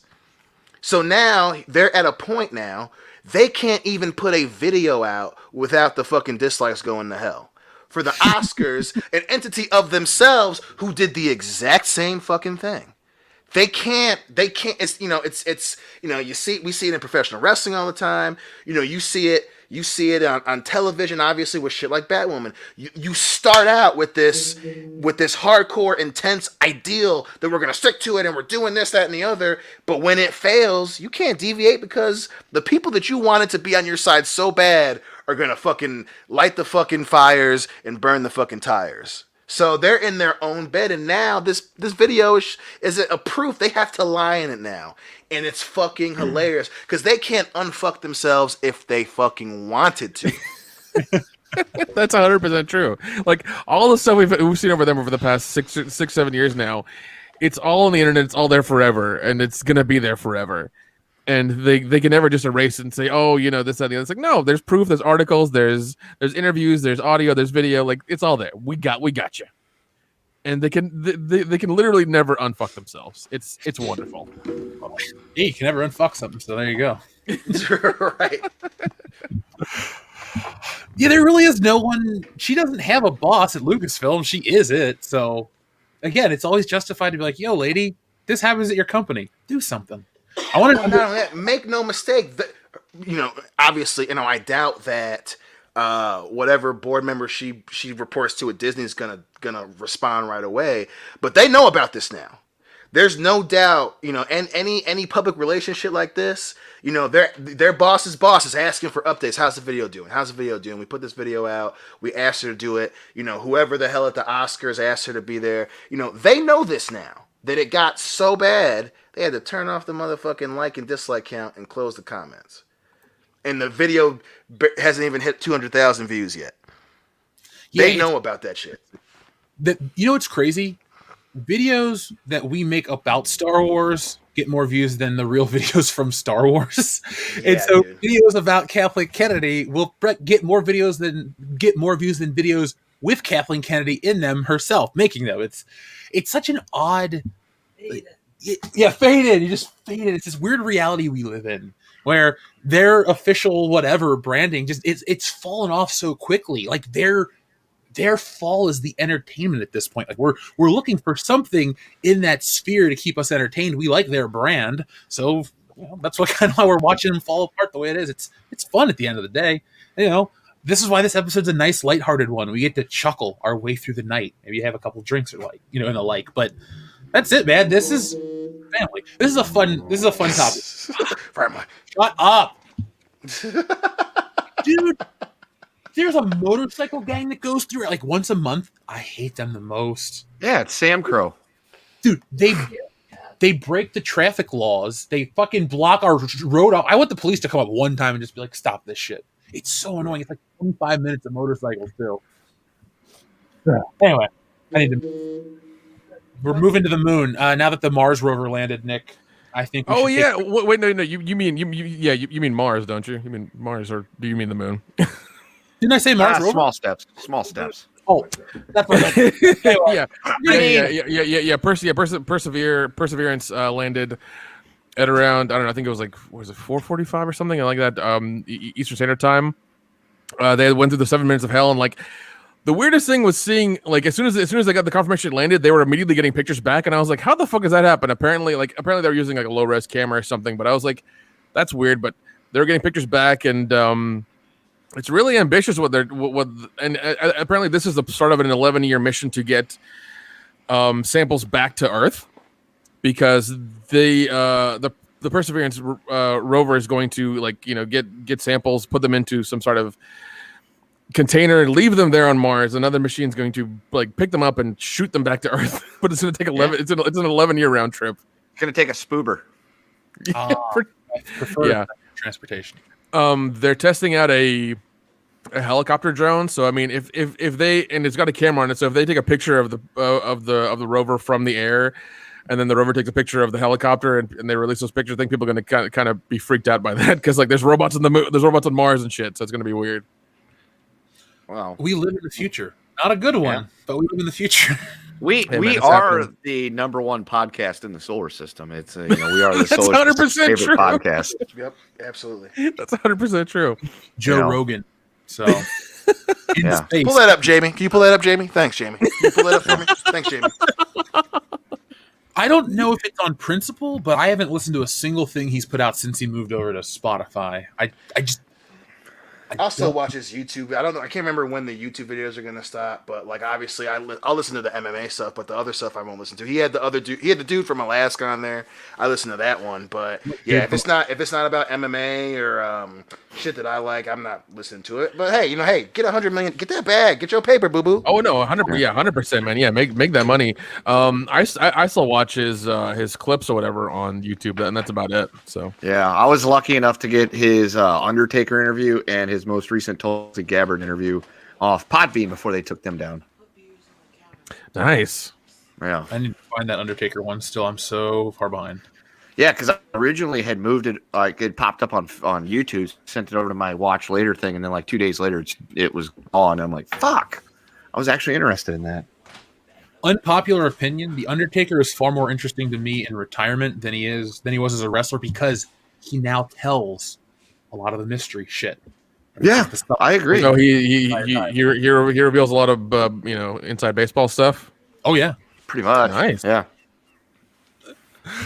Thank you, TLJ Screwjob. I'll read your super chat, but thank you. Jerry D. The Pain says the World Class Bullshitters Award. The award is a golden shit. Yeah. Somebody I can dig it. Somebody in the comments called them the Golden Cock Awards, and I kind of like that. little golden rooster statues that get given out instead of an awesome, the dude standing there, like golden rooster. Oh, dude, yeah, we go with some wonderful categories, and just yeah. The golden cock goes too. The old whammy. Wait, there you go. You guys know the Golden Rooster Awards are real, right? Oh, well then we can't do that. Well, that's why we're calling it the Golden Cock. Deal. The Golden Rooster Awards are the awards in film given in mainland China. They were originally given annually beginning in 1981. So there we go. Well, then we should definitely call them the Golden Cock Awards, and stick up a middle finger to China. Stick your cock up to China. Oh God!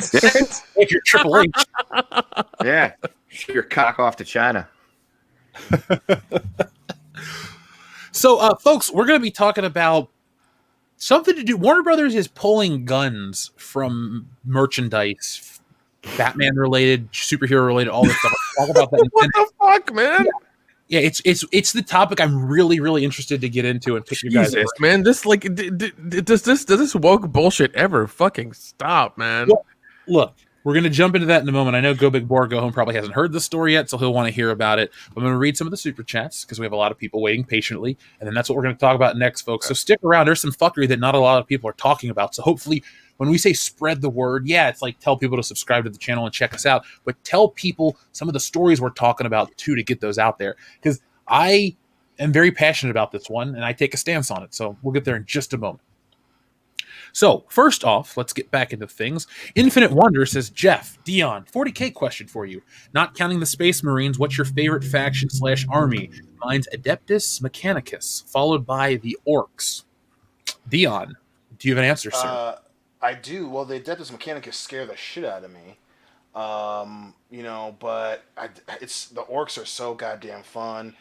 Fuck the elves, man. Those guys are assholes. But yeah, besides the Space Marines, I mean, I'm just a normal infantry guy. Those dudes are bad. You gotta deal with motherfucking Chaos Marines and demons in the warp, and you ain't got no armor. You just got a shitty pulse rifle. Listen, I'm infantry all the way, baby. Let's go. Fuck the Eldar, infantry all the way. I like Tau because they got cool. the neck suits. Yep, Tau cool. Tau cool. Yeah, it kind of speaks to that weird sensibility that I have from childhood, the big Sentai robots fighting. And then I also like the weird otherworldly artwork depicting them fighting because it looks like Heavy Metal Magazine. It invokes like a lot of those like otherworldly feelings. And then the book I was listening to, there's that weird coldness in the world. So I kind of get a good picture of not being there, but kind of experiencing it better. So that's why I like them.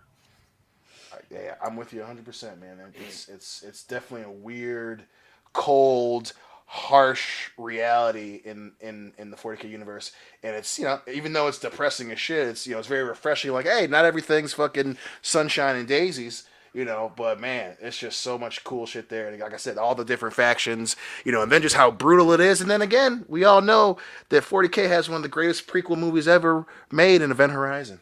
Oh shit, dude! Fucking love Event Horizon. I think it's released on Shot Factory right now. I think it's there to pre-order, to buy for sure. But yeah, man, I fucking love that movie. Our friend Joseph Pianowitz says, if you think about it, the villains in Big Trouble in Little China inspired Mortal Kombat characters. That's Raiden's based off of was it Lightning? Like Lopan, right? Mm-hmm. Well, yeah, Lopan, with the fucking video game of him fighting with Uncle or whatever. God damn, I love Big Trouble in Little China. I do too. It's such a weird movie in a good way. Like, I'm not here to rip on it. I love John Carpenter flicks. Probably the strangest movie. Would you say? Ooh, I mean, Vampires I still think is his strangest because of it trying to get in the action thing. But I have no problem having Big Trouble in Little China as the pure strangest because it's just so out of the fucking wilderness. It's a movie about the psychic. Like, that's fucking awesome. I love Jack. So inept at times, especially when he fucking shoots. Was it the Uzi or whatever? He shoots up at the ceiling and it hits him on the head. I love that, dude. Yep. Oh my god! And where he first tries to throw the knife at Lopan, and it fucking hits the gong or whatever, and you just see what's her name from Sex and the City just roll her fucking eyes, and he goes, "All right, well, bye, Jack," and he fucking catches it and then hits him in the head with it. You're like, what the fuck? You've been fucking up this whole movie with a tank top on, and now you throw a perfect knife. Well, in the beginning, the guy tried to like cut the bottle. Didn't happen. Like, it just it took one moment, one pure fucking moment, and he got him in the head. One of the greatest lines replied to when he catches the bottle. It's all on the reflexes. Yeah, dude, fucking love that, man. Dinosaurus Rex, you're the fucking man. He said it right when we were talking about it too. It's all on the reflexes. God damn, I love that guy. Question for you, Dion. Yes. Pick a number between 1 through 5. Since they said Mortal Kombat, you could pick a button. Give me one. 1? Yeah. There you go. That's for you. My man. Moving on. Thank you very much, Joseph Pianowitz. Horace Cock Johnson, thank you for your super generous super chat. He says, Kano for the win. He was only the second bad guy I liked after Ric Flair, of course. After seeing the first movie with my friend, we would cruise around blasting the techno single theme like we were the shit. Oh my god. The fucking techno single. I remember the song as well. I love that fucking song. My mom was pissed because I kept listening to it all the goddamn time. But I fucking love that song so much. Mm-hmm. If I could play the clip and not get a copyright strike, I would. My favorite Mortal Kombat theme story, Dion, you've heard it a dozen times. My friend Dan, we were at a buddy's house, we were drinking, we all passed out. Dan fell asleep next to his phone, as in it was where I've seen this video. His alarm is the Mortal Kombat theme. He slept through the song, not just like, dun-dun, dun-dun, the fucking entire song plays, and then it loops. He just keeps sleeping, and I filmed this shit because it happened so every time I hear the Mortal Kombat theme outside of the movie, I think of my friend passed out, drunk on the floor, snoring his ass through Raiden, Johnny Cage, Scorpion, all that shit. Oh my god. Oh my god, that dude and his drunk fucking alarms. Oh, dude, I'm glad you're here. Yeah, I'm glad you're here, man. Oh, drunk Dan is the best, dude. Yeah, I'm glad. I can't wait to, dude, Loudy. Dude, it's gonna be fucking messy at Loudy's wedding. I can't wait, dude. It is gonna be fucking messy. It is gonna be goddamn messy. It's gonna be a great time. Yeah, E-Tap's gonna be there too. Oh my god. We gonna get silly, boys. I'm gonna document the road trip back to Ohio to meet you guys. Like, basically, I'm documenting the trip to you guys, and then I don't know if we'll be able to document anything else because I don't know if we'll be able to film anything because we're gonna be gone. I'm gonna be bringing party favors. We're gonna have a good trip. We're gonna be drunk. I mean, I'll document things as well, but I'll make sure to edit out all the questionable material and see what's even usable.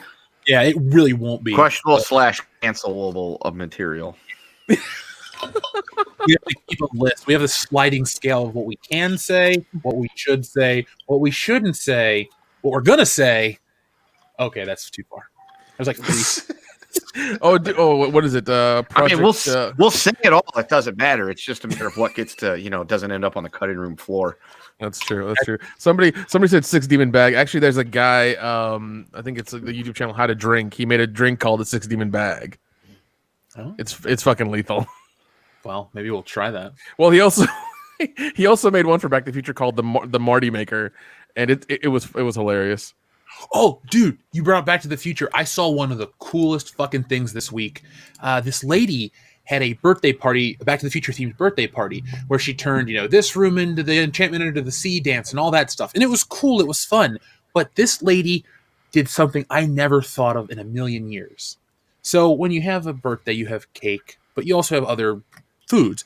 She had cookies that were shaped and designed just like the dehydrated pizzas from Back to the Future Part 2. What? Really? That's awesome.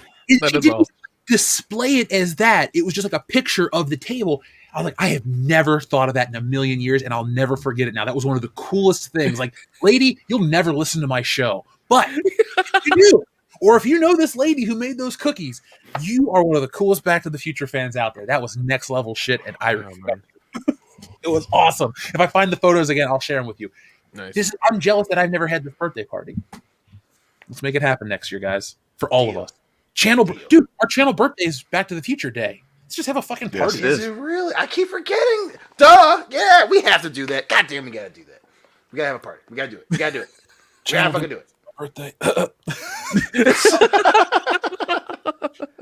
Well, I mean, the place. Yeah, I mean, out there they had, out there we can go to the Enchantment Under the Sea dance location, and then the actual high school where they shot both things.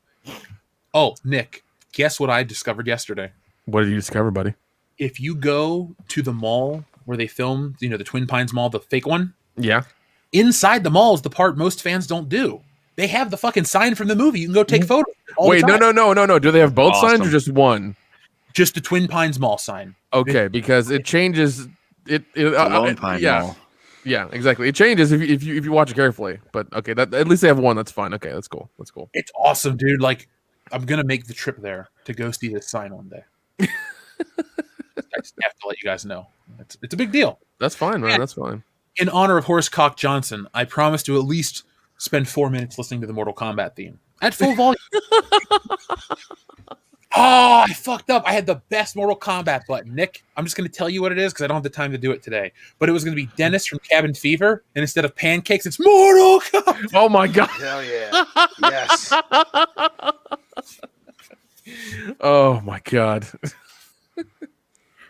So Adam Wofford, thank you very much. He says, so Weaponized Nerd Rage posts on Twitter from the Jezebel was asking where's Chun-Li. Then later everyone pointed out that she is from Street Fighter.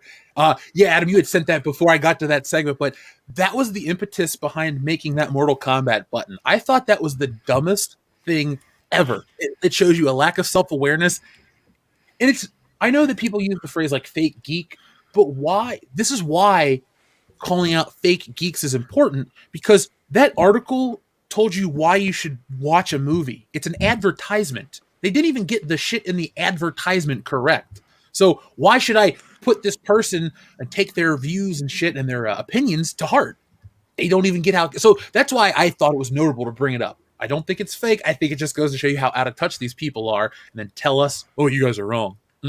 Not this time. See, that's where you messed up, Jeff. You should have had a video of Chun-Li doing her kicks to the Mortal Kombat, thing. That could have been one of your buttons. It would have been too sexy for the stream, and I have to think about Dion and his safety. Well, Heart attack over here. That's a fair point. Muscular thighed Asian women? Gosh, shit. Spitting bird. That's how I want to go out, Blue. along with your other fetishes.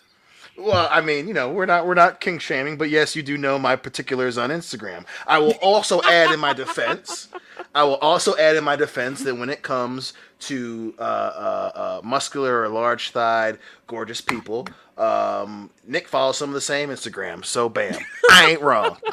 Yeah, our messages are just pictures of all these women. It's all it is. All it is.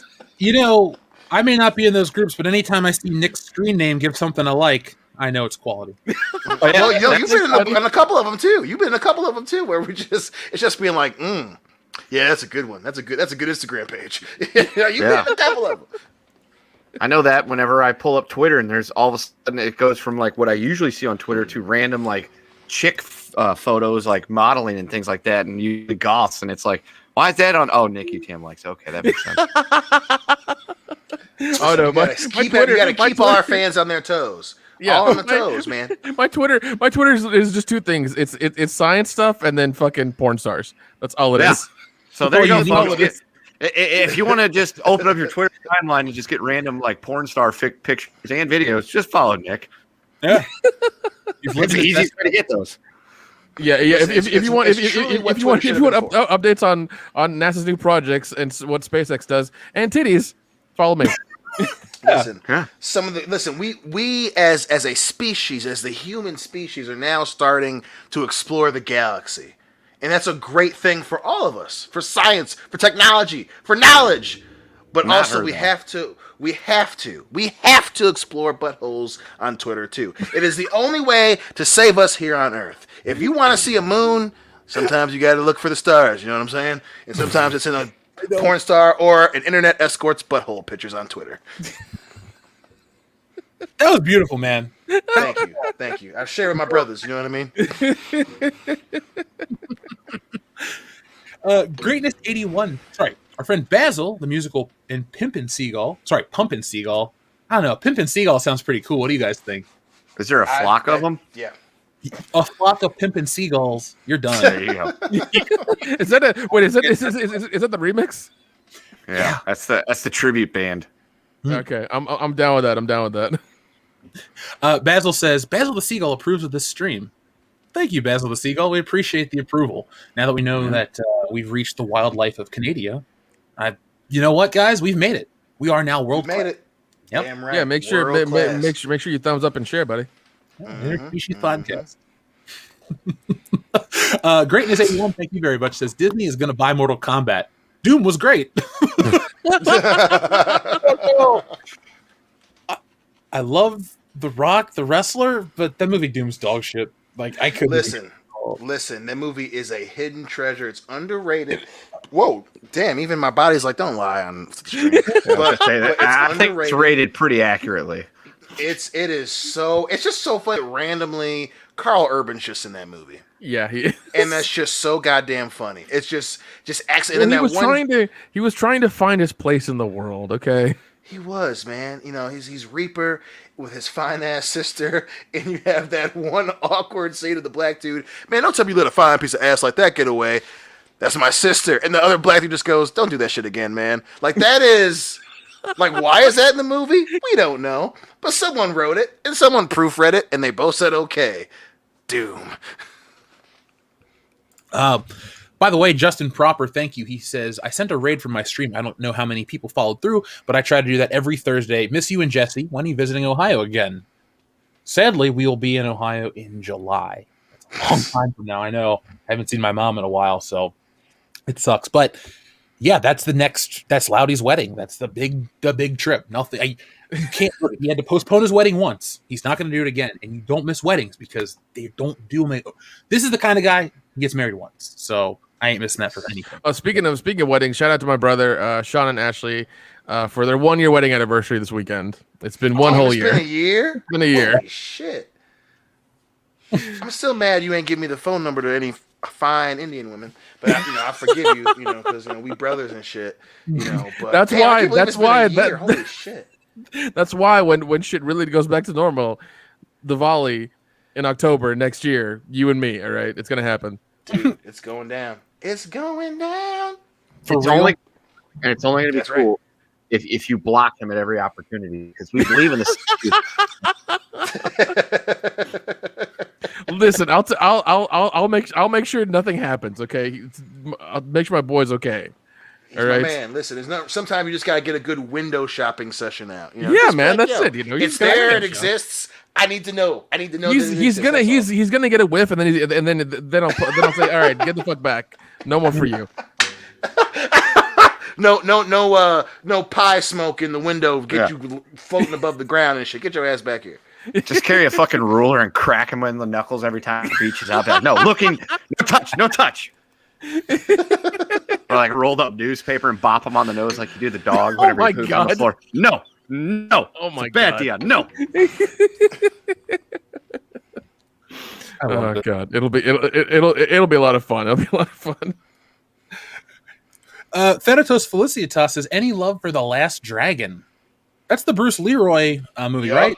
Yep. Yeah, that's a fun movie. Show enough. Yes, right. Show enough.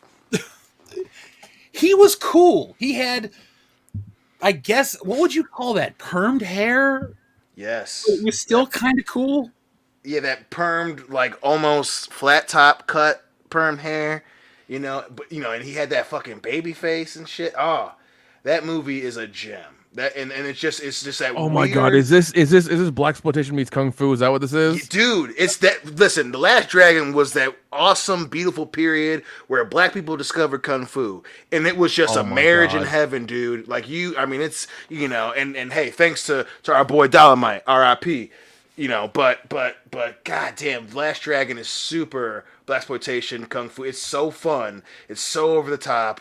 Bruce Leroy, goddamn, dude, that shit was awesome. That hair, bro. Oh, black people just fell in love with kung fu. I might have to buy this on Blu-ray because this looks amazing. I had no idea what this was. I was just gonna say we need to do the fucking the drunken summer commentary because that should be added to the list for our summer drunk commentaries. Yeah, we should definitely hit the season pretty. That would be a fun way to do stuff in the summers when other stuff's not going on. Our summer drunk commentaries. We can invite people to partake with us, make it a big event. The world class bullshitters summer series, baby. Mm-hmm. Summer like that block party summer thing that they had on Nick at Night, but more epic. I remember that shit. God. I do too. That's how I discovered the Munsters. That's right. Mm-hmm. And then you live in the Midwest, and you're like, why the fuck don't we have any beaches like that? And where are women that look like Marilyn or Lily? Yeah. That's a beautiful bathing suit. Who's the designer? Did I tell you the time my mom met the actor from the Munsters? And how- No. Yeah. Of course Mama Hicks did that. My mom worked downtown Cincinnati at a department store. God, like over 40 years ago.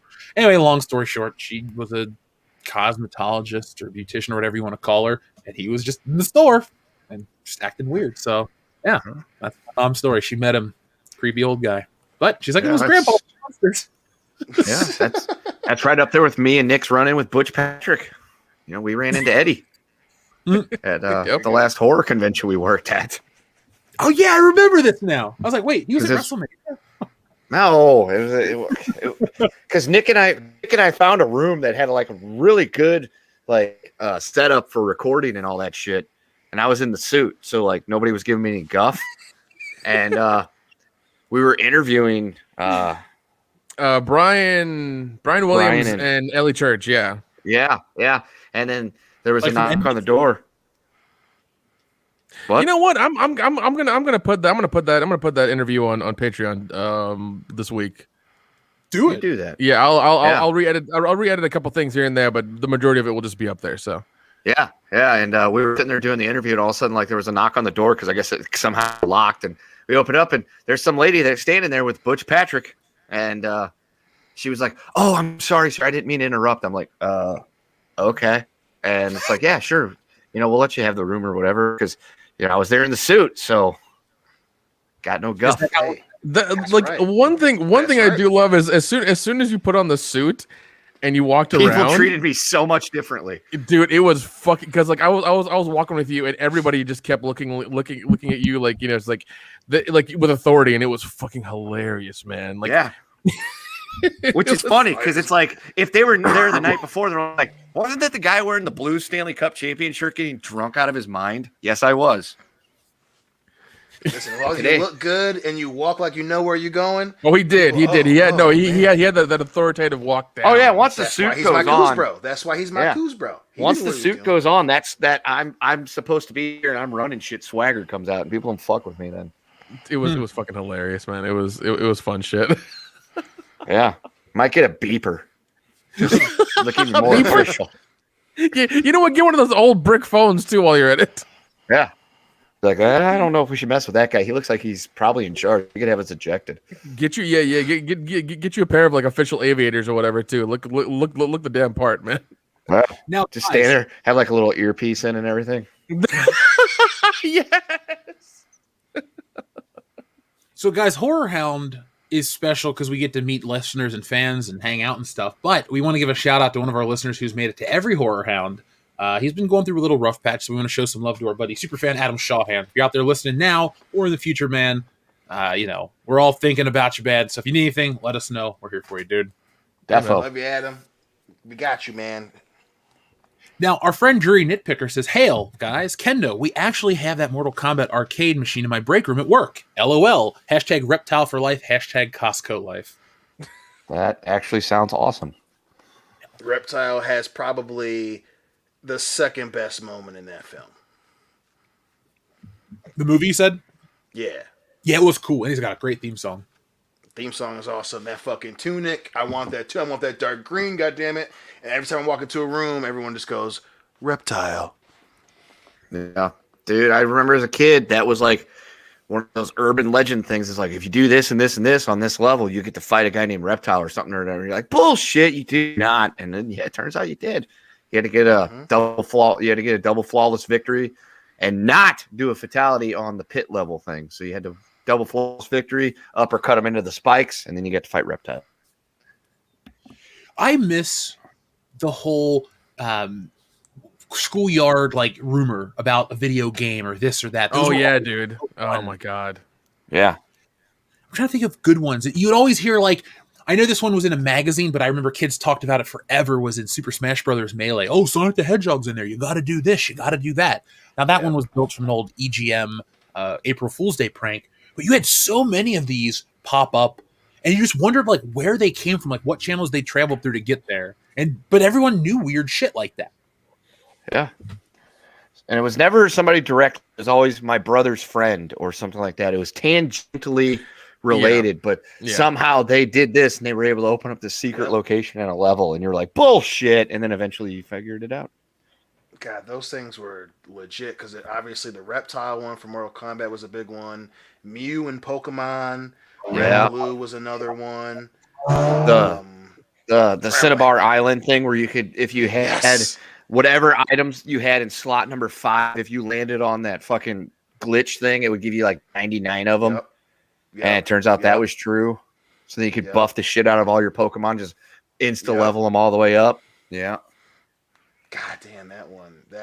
I did those things in games are so fucking cool. God damn the 90s, man. I'm trying to think of some other ones. Fuck, I can't. If you can remember some, chat, come up with some of the other good ones for all the hidden game gems, because that shit was just it was like finding fucking gold as a kid. Mm-hmm. That was before they actually went out of their way to build that shit in. It was just Yep. Slight coding errors would cause this to happen in the game. It's like, dude, even back to the original Mario Brothers, where you could go from level 1 to level 8, and it's like two different things. Where you'd like, well, if you go to this, in 1-2, you can warp to level 4, and then you got to do this in level 4, and you can warp to level 8 and all that stuff, and you can like beat the game in like 2 minutes.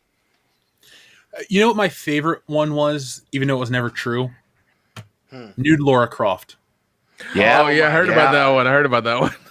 Because we had for some reason. Okay, when my mom sold our first house to move into the one that she still lives in now, out of the profit, she bought me a computer. She's like, "It's important that you have this computer. You're going to school, blah blah blah." Awesome. What did I want? A game. So I don't know how, but we got Tomb Raider, and I just remember people talking about it. I'm like, all right, cool. I didn't know how to play the game. I barely knew how to run the PC, but I knew that, or I thought that was real, and that was one of those rumors that persisted for years. And I think the internet obviously is what kills all of this stuff, because everyone can verify it quickly. Yeah. But it was so fun. Dude, now it was awesome, and then that legend was such wildfire that in the sequels they made it to where if you did that thing, she exploded. So for shits and giggles, I just pulled up the best video game urban legends. There's 10 of them real quick. So there was the Madden Curse. You guys remember that one, right? Yep. Yeah. Yep. Still exists. There's also Kill Switch, the game that deletes itself. 1989's Kill Switch was a game that notoriously deleted itself after you finished it. The game allegedly existed in the late 1980s. As its publisher, the Carvana Corporation, not a real corporation outside of this legend, allegedly only created around 5,000 copies. So that sounds kind of cool. Yeah, that's good.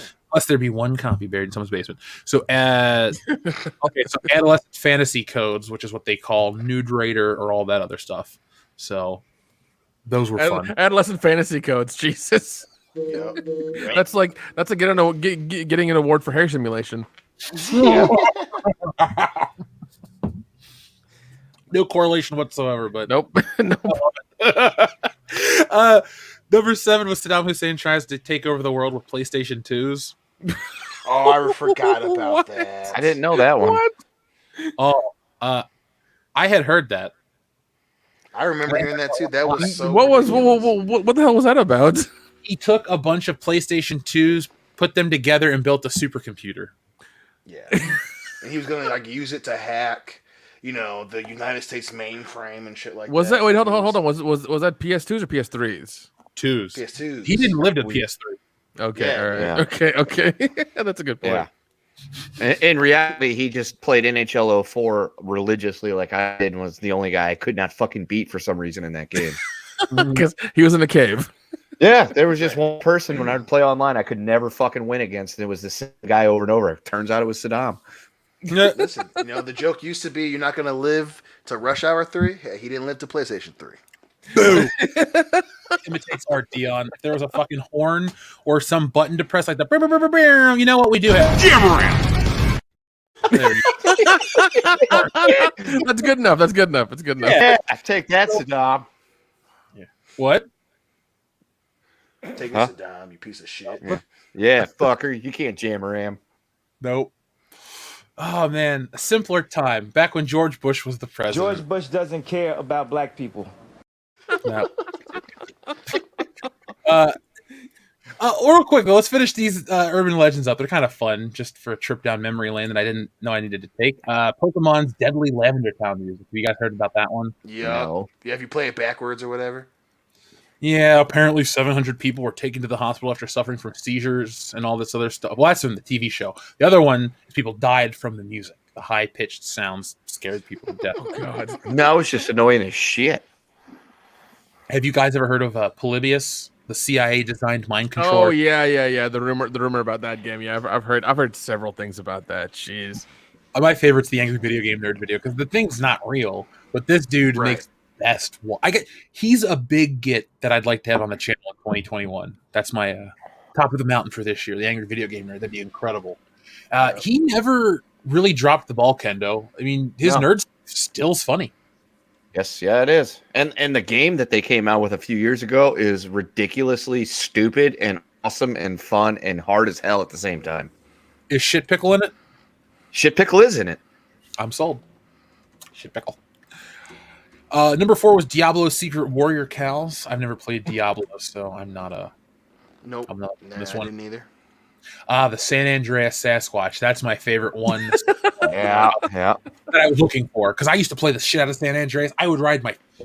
This is why I don't know why I liked it, but I would ride the mountain bike in that game, and I would just constantly tap X through the fucking hills. I got to the point where I could almost ride up any surface because I had my stats up to the max.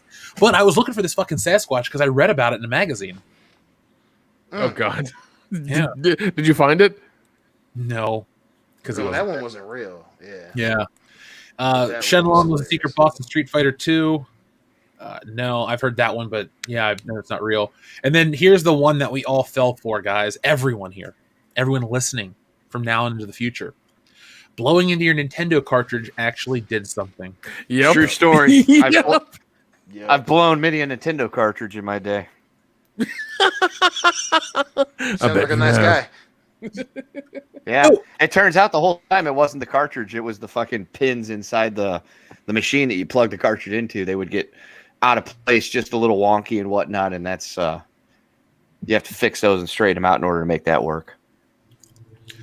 I had so much. I never broke a Nintendo game as a kid, luckily. I mean, I guess it's a testament to the quality of the game, but I mean, they're made of really thick plastic. I mean, how could you? Yeah. I mean, those things. If you threw them hard enough, they were weapons. Like you could fucking bludgeon a donkey to death with one of those things.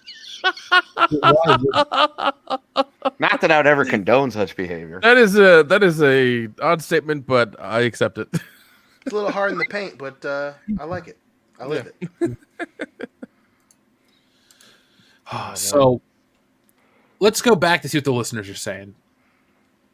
So we have our friend Drew Nitpicker. We read his. Oh, by the way, hashtag Costco Life. I can support that. I have a Costco membership. I give him a thumbs up for their chicken. Das Pooch, thank you very much for your generous super chat. He says, Mortal Kombat 2 Shang Tsung for the win. To beat people with their own character and do one part of Sub-Zero's fatality, the deep freeze, then change into someone else and do their fatality on a popsicle? Glorious! I need a glorious button, Dion. Yes, you do. 100%. Bob Roode. You also, hey Jeff, you also need a great Scott button. Deal. Folks, you could submit ideas for buttons. Now, the Mortal Kombat buttons may stick around for one more week, but, they're relevant to this. But we will come up with some staples for fun. We're not going to overdo it, but who knows? Sometimes you just need to have one of those. Gotta have some Jam-Rams. Yeah. But Das Pooch, to comment on your... directly, your comment about Mortal Kombat 2, Shang Tsung pissed me off because he would throw those flaming skulls, those green ones. He would shoot them at you in part 2, and then in part 3, I think he flung them upwards. Mortal Kombat 2 is my preferred game in the series. In that one, I'm pretty good with Sub-Zero to the point where I know all of his moves and the fatality, but I like Liu Kang because he's really easy to kind of spam the fucking bicycle kick and the flying, the dragon kick. Yes. So, which was one of the only ways for me to beat Shang Tsung in Mortal Kombat 3. Yeah. So what I'm hearing is we need to come up with a way to live stream Mortal Kombat when we're all together. Yes, absolutely. Cool. Yeah, I'll take care of that. Don't worry, guys. So our friend 007 Cloud says, LOL fake geek girl / poser still writing articles. That's kind of what I feel that one was. That level of excitement, enthusiasm, that's the kind of bravado you get from this. I mean, unless they're the world's greatest troll, which I went through their fucking... writing history, I think every article has to be a troll article. So, no, they're just they're just that stupid. That's really what it is. Because I mean, their job is to troll. That seems weird. Like you're paying somebody. When you think back to Gawker, that kind of makes sense. yeah, that's a good point. I don't know. I see a lot of people giving button recommendations. I heard on My Hole, we'd have to have a good recording of that. Oh, Kendo, I could make a .com button for you. That would kill it. No. Yeah, no. We need his natural enthusiasm for the .com. I have we have a commando button. I lied, says Joseph Pianowitz. I like that idea. If you need one for if he dies, he dies. Yeah. Yep. I like that one. Oh, dude, there should be a brown bunny button, but not. Definitely need that. You Definitely need that. brown bunny at something and it just plays right like brown bunny. It only works in small doses, and occasionally you do that, it's just going to play it out.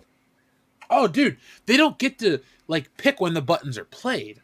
They'll just be there in the ether. Oh, well, okay. Well, that's different. Yeah, these won't be. See, our show's not going to become a zoo crew or change. It's just fun every once in a while.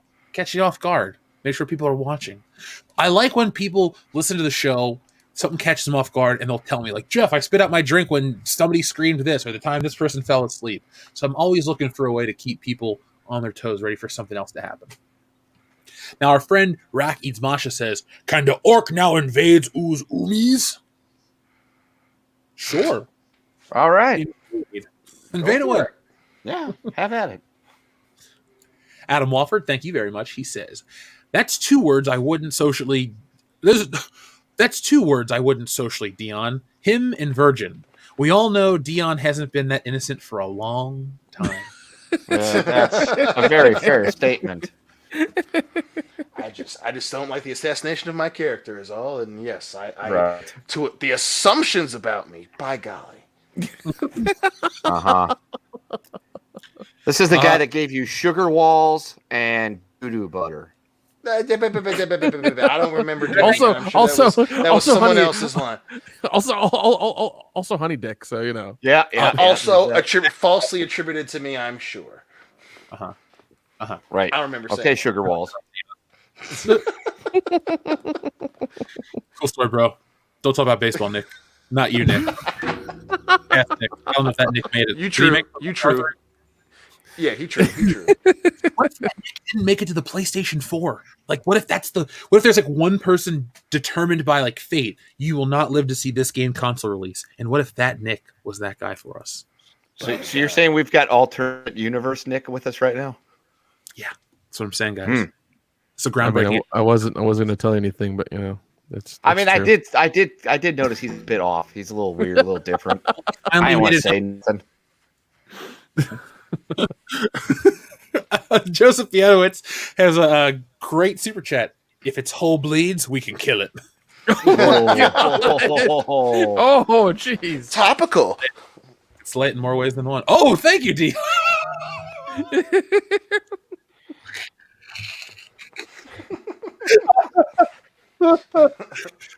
Oh, That's the official point where this just completely went off the rails. you know what's funny? At that moment, we had 825 viewers and 825 likes. Boom. That's when Hey. yeah. And now we have one more viewer than one more like. So now it's the balance the other way. Oh well. It's no longer the Thanos of episodes, folks. But somebody did give an extra like to try to support. So thank There you, we extra go. person. TLJ Screwjob says Brett screwed Brett's hole. To hear Vince McMahon say that with the hole would be, it would be perfect. It'd be perfect. Brett screwed Brett's hole. Well, goddamn, pal. Goddamn. That was some good shit. Well, Vince still owes Jeff some money, so Yeah, my WrestleMania refund from 2 years ago. yeah, man. Hope you know what? I'm sure we'll have tickets for WrestleMania 38 in the fucking skybox, watching the Iron Skybox. ring. Okay, so real quick, Kendo and Dion, Yeah. you'll know exactly what I'm talking about. So at WrestleMania 17, 20 years ago this year, folks, there's a Gimmick joke. Battle Royal. The Gimmick Battle Royal. It's a match where all the older wrestlers came back and they were going to be thrown over the top rope, and whoever was the last wrestler standing won. Easy concept. Long story short, one of the wrestlers, the Iron Sheik, walked slow after years of abuse on his body. The man on commentary, the late, great Bobby the Brain Heenan, says, well, by the time the Iron Sheik makes it to the ring, it'll be WrestleMania 38. Well, next year is WrestleMania 38. Yeah. WrestleMania 38 is in Texas. Yes. It was a prophecy. I will be at WrestleMania 38. Ergo, I will finally see the Iron Sheik make it to the ring at WrestleMania. My golly. But not Bobby Heenan. And now here we are. That's a Oh. So almost like it just happened. Houston, we have a problem. That was a great show. Ninja Lawyer Steve, thank you very much. He says, we need to talk. You see, you and I have something in common, Batman. The thorn in both of our holes, the fly in our ointment. Is that parable about the lion? You know, the lion had a thorn in his hole? Or was it Yes, his the ball? lion had a thorn in his hole. So Yeah. Well, it was a gerbil. It was a gerbil. He climbed up there and got it out. Oh, Richard Gere? Yeah, Richard Gere approved. Oh my god. I think the gerbil's name was Lemmy Winks, but I'm not positive. Let me know. Get back with me when you know. I'll look into it. Our friend Darth Revan says the dark side stands behind Gina. The fans are behind her. They didn't like what happened. The Mandalorian has a chance of really not making it. And I'm not saying it's strictly her exit from the show is going to kill it, but the combination of Baby Yoda being off with Luke Skywalker, which Baby Yoda is the big appeal of the show, and her, Gina Carano, Cara Dune gone, that dynamic that they had built, which I really loved that the show was built upon, is done. Like, that was kind of his group. You wouldn't get all, look, he was a loner, but he had some friends. Those were his friends. They were a big part of the show. Or is he going to get new friends all of a sudden? Is it going to feel like we were along with the journey the whole time? So it's not like, oh, guys, it was only a couple episodes. But yeah, but it was like a year to us. So we were on this journey with them. You bring in a new character, yeah, it could take time. They could be great or even better. But at the same time, they can just half-ass it and expect us to not even notice because they think we're stupid. And I don't like that. Now, TLJ Screwjob, thank you very much. He says, can we Kendo Exotic's thoughts? I think you meant to say, can we get Kendo Exotic's thoughts on Ray and Kathleen Kennedy? I didn't know Kendo Exotic was a thing. But Because he's family. guess what, motherfucker? She read the cue cards and she gave an award for some crazy shit that no one's ever heard of. There you go. The new number 2 says, shortening a quote from Darth Vader. Yes, yes, your thoughts betray you. Your feelings are strong, especially for my hole. I knew that. I thought that's where that was going. I didn't want to know that's where that was going. That's where. That's his father. Don't say his. Not to get too graphic, but does Darth Vader have a hole? Was it cauterized? Shut? I'd like to think The suit takes care of it. Yeah, I was gonna say. I would like to think that. Well, the thing is, he never really eats because he's inside the suit. So it's like, I'm assuming like all his fluids and nutrients are like intravenous through one arm, and he's probably got some kind of like colostomy bag type thing going on in there. Oh, definitely, dude. Definitely, yeah. Where it like filters it out and just. It could be like in Waterworld where, Kevin Costner pissed into a cup and then ran through the thing to make clean water out. It's probably something like that. No. Whenever he's on like a planet, like it comes out of his left shoe. There's like just a little bit right there. Oh, okay, that like makes a little sense. squirt bottle. Yeah. Once all the water and nutrients are extracted from everything, that all the waste is gone. There's a little pellet that goes, left shoe out of it. Doesn't see it, doesn't know it. It's like happens. an owl. Yeah, exactly. How about that? We have another quote, and then we're going to move on to our next segment. It's from TLJ Screwjob, who says, I sense something, a presence my hole hasn't felt since. And then you just walk away.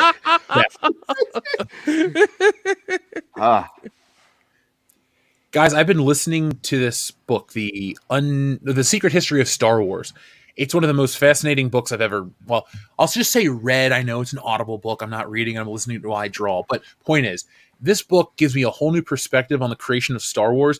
I don't know if it's good or bad yet, but I don't see Star Wars the way I used to anymore because it takes quotes and basically it tells you how George Lucas crafted Star Wars through his own words. Instead of believing his narrative like, oh, I knew all 9 stories the whole time and this and that, it goes, this is what George Lucas had said publicly. This is what we've had all this knowledge of throughout time. And then it tells when the stories contradict each other. So it's really a well-researched book to the nth degree, to the point where it has appendices and all these other things at the end.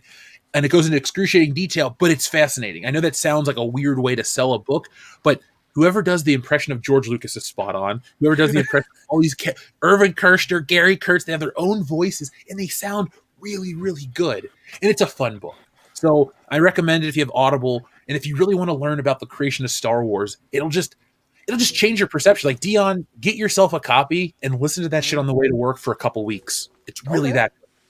Deal. All right. So, folks, I wanted to talk about this one because this story isn't really a story, but it rubbed me the wrong way, and I wanted to bring a little bit of attention to it. So I'm going to put something okay to look at on screen while we talk about it. It is related to the topic, and I think it's something that's relevant to what we all talk about here in the community. So, I'm a collector.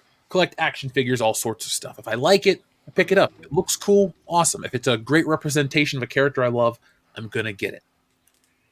Dion knows this. All the guys know this because we all have that collector's mentality now. I think Kendo was the last holdout, but now you're fully on board, dude.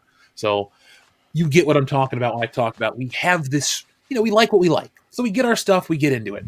So I saw this post the other day pop up, talk about how there's a mandate from Warner Brothers, how guns cannot be advertised with their toys. And I get that. Okay, I understood. It's like, okay, if it's a kid's toy, I can understand what they're trying to do. Then I read a little more into it, and it says high-end retail stuff for, $1,000 statue, high-end collectible stuff, no longer able to be displayed with guns. And so the fans are hearing, okay, we're not going to be able to get the advertisements, but it'll still come with the stuff. Then I find out there's an even further step to this story, and this is where it kind of pisses me off. Stuff that's been previously advertised to feature guns like the Joker. His famous gun that has the bang flag that comes out of it? Yeah. It is now taken away from this adult collectible because the new sensibilities at Warner Brothers is anti-whatever you want to call it, anti-gun, anti-amendment, any kind of phrasing you want to use. Anti-money making. Anti-money making, because this is why I wanted to bring this to attention to people.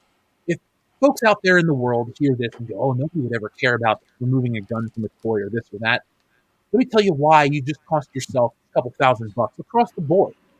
So I love an artist named Jim Lee, one of my favorites all the time. I think his work is awesome. Jeff, you're a little muffled, buddy. Oh, I am? Yeah, just He's not now. You were. Well, yeah, now, yeah, but when he was getting to the crux of what he was saying, it was getting a little muddled. So, you talk about the crotch of what he was saying. I'm just trying to make sure people understand him. That's all I'm trying to do, man. Jeez. Not region involved yet. That's the end of the story. All right. Please, Jeff, continue. Long story short, this Jim Lee guy, big fan of his work. Batman Hush, one of my favorite stories. They decide we're going to put out a whole line of figures from Batman Hush. I go, that's awesome. I'm on board. Picked up Batman, cool. Picked up Superman, awesome. Found out the Joker's got his gun removed. I don't want to get that one. Well, if I'm not going to get Joker, then I'm not going to get the rest of the set, which means I'm not going to buy Catwoman, which means I'm not going to get this and that. And it's this domino effect. And I just wanted to bring it out there, like, folks, sometimes these weird political whims that seem cool, that seem trendy, that seem like they're really going to help send a positive public message out there, sometimes it's just going to cost them money in the long run, because I have officially closed my wallet to DC's Mafex figures, and any of their shit that's going to be retracting any weapons or anything like that because of the sensibilities of today. You know what? Kids were never in danger with this stuff, or never in danger with any of these things. Kendo, when you talked about Mortal Kombat and all the spines you ripped out, but you never did it in real life. You were never in danger. That video game never made you go out and do these things. And that's just something I find so frustrating after decades of proof that violent games don't create a violent society. This doesn't lead to that. Comic books were never the devil. Like, after decades of proof that this wasn't a thing, we still have these stupid witch hunts are looking for problems where there aren't any. And I hate that mentality, and it pisses me off that every year something like this comes back. History repeats itself in the most bullshit ways. And well, it's always the easy target. It's always the easy target. Instead of, getting to the crux of, the true cause of so many of these issues, well, it's video games. So it's the comic books. We don't want to expose children who want our toys to the idea of guns. It's like that's the difference between a kid like that using a gun or for the wrong reasons or stealing or whatever, is it going to be because they saw the Joker figure in their local comic book store or online? You know, but it's the simple thing. It's them being able to say, "Hey, we care about this just like you do, so we're getting rid of it in all of our figures." You know, what fucking small kid is angling to get $100 Joker figure? You know, that's for the adult. That's for the kid that grew up and became an adult and can afford these things. So, you know, it's another example of companies going for the easy target instead of actually being a part of the fucking solution. You know, because that costs money. That shit costs money. You know, you take the gun away. You know, they don't see any domino effect. For them, it's not a real thing. You know, so it's just more knee jerk bullshit. Yeah, every week, man. I don't. When does it stop?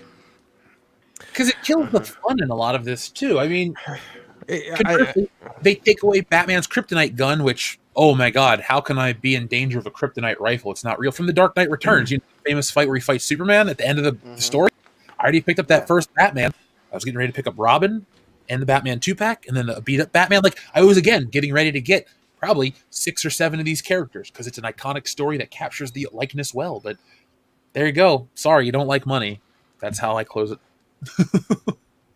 Yeah, I mean, it's weird. Yeah, So- it's I once again, like, I'm tired of this shit. I wish they would quit it. And this is like the Aunt Jemima thing. It's like you're doing this surface thing and you're making a big show of it to make it seem like you're doing something good for society, but you're literally doing the lowest common denominator bullshit to try to get to try to, you know, make yourself or make a company look good. And, you know, not including a small plastic gun in your figures is that way of doing it. Like, that's really dumb. And as Jeff said before, it's like people aren't going to give you the money for it now because you're not going to have it, and it's just going to cost you money in the end. And I don't know, man. It's going to be funny when these people can't pay for shit, and all of a sudden they, you know, all they have is their ideology. It's gonna be real funny when that happens. What are you Why trying did the to? sales go down? We can't figure out why the sales went down. Like, yeah, What are they you know trying why? to sanitize us and protect us from? Yeah, using the figures.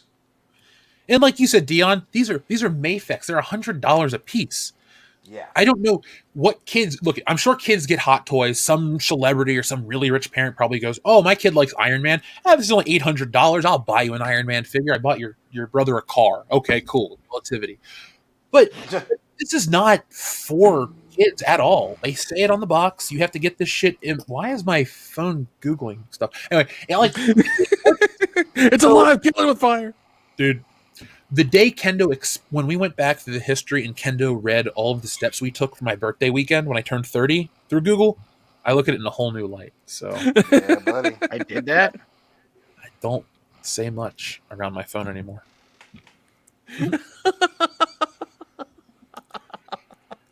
So what the listeners are saying, let's check in with you guys. Jhando4 says, #Oscars so good part 2.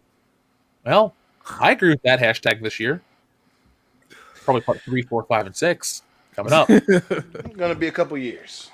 Well, what is it 2024 is when they have the diversity Oscars, so that's going to be fun. Samurai Vader, thank you very much. He says, pain is in the anus. Oh, pain is in the anus. Dion, give me back my shoe. What the fuck? Speaking of anus, shout out to Channel Grandpa. Yeah. Is he really a grandpa now? Congratulations. That old? Finally Yeah. taking his Metamucil, man. I'm proud of him. Yep. Channel Granddad. That's why I Stay like. regular. He's a very regular. He needs to take his ginkgo biloba too. I think he's losing his mind. Turbolax. I don't Yeah. want to watch it dumber now. This champagne's for you. The saddest thing about 2020's shitting on the world, Channel Dad didn't get his Channel Dad Brian Late t-shirt. I made him a custom shirt for him. Like, this was the That's year why we you had should get the Channel Grandpa shirt for this year. Oh, okay, fine. Channel Dad, Channel Grandpa. He's evolved. He's like a Pokemon. You hit him with the Emerald Yeah. Stone and he dies. But The anus stone. the what stone? The anus stone. Okay, that's officially part of the WCBS lore. We have this other world fantasy of the Anus Stone, and Late Yeah. is the custodian of the anus. Makes our fire emblem stronger. He went from channel dad, you had to hit him with the anus stone, and he became channel granddad. Yes. Wow, your wild channel dad is evolving. Yeah. Dun, dun, dun, dun, dun, dun, dun. Hillary's playing the game on Switch, and fucking Channel Dad pops out of a Pokeball. You're like, what the fuck? There you go, folks. There's your meme contest for the week. If you can turn Brian Lape into a Pokemon, you win. Yeah. Yep. We like the artistic ones, but we don't judge on photos. The intention is what counts. Mm-hmm. By the way, Angel Steve had sent us stuff. I want to give him a shout out. I forgot to open the email, but I saw you sent one, so I got it. I'm going to read it. We'll count it as like a next week thing. So don't think I'm intentionally leaving you hanging, dude. Also, can't wait to meet you on Saturday. SH Rebels, thank you very much for the cup of coffee. Could use that right now. Rock Eats Matcha says, who get the award for the most DACA? Who, Dion? Who got the award for DACA? Jamaram. There you go. Oh, you said it. You know what? Just because you said it doesn't mean I have to play it, so I'm not going to play it. Okay. Well, then do number 5. Jamaram. You don't. Well, pardon my French, but I'll be damned. Walker told me I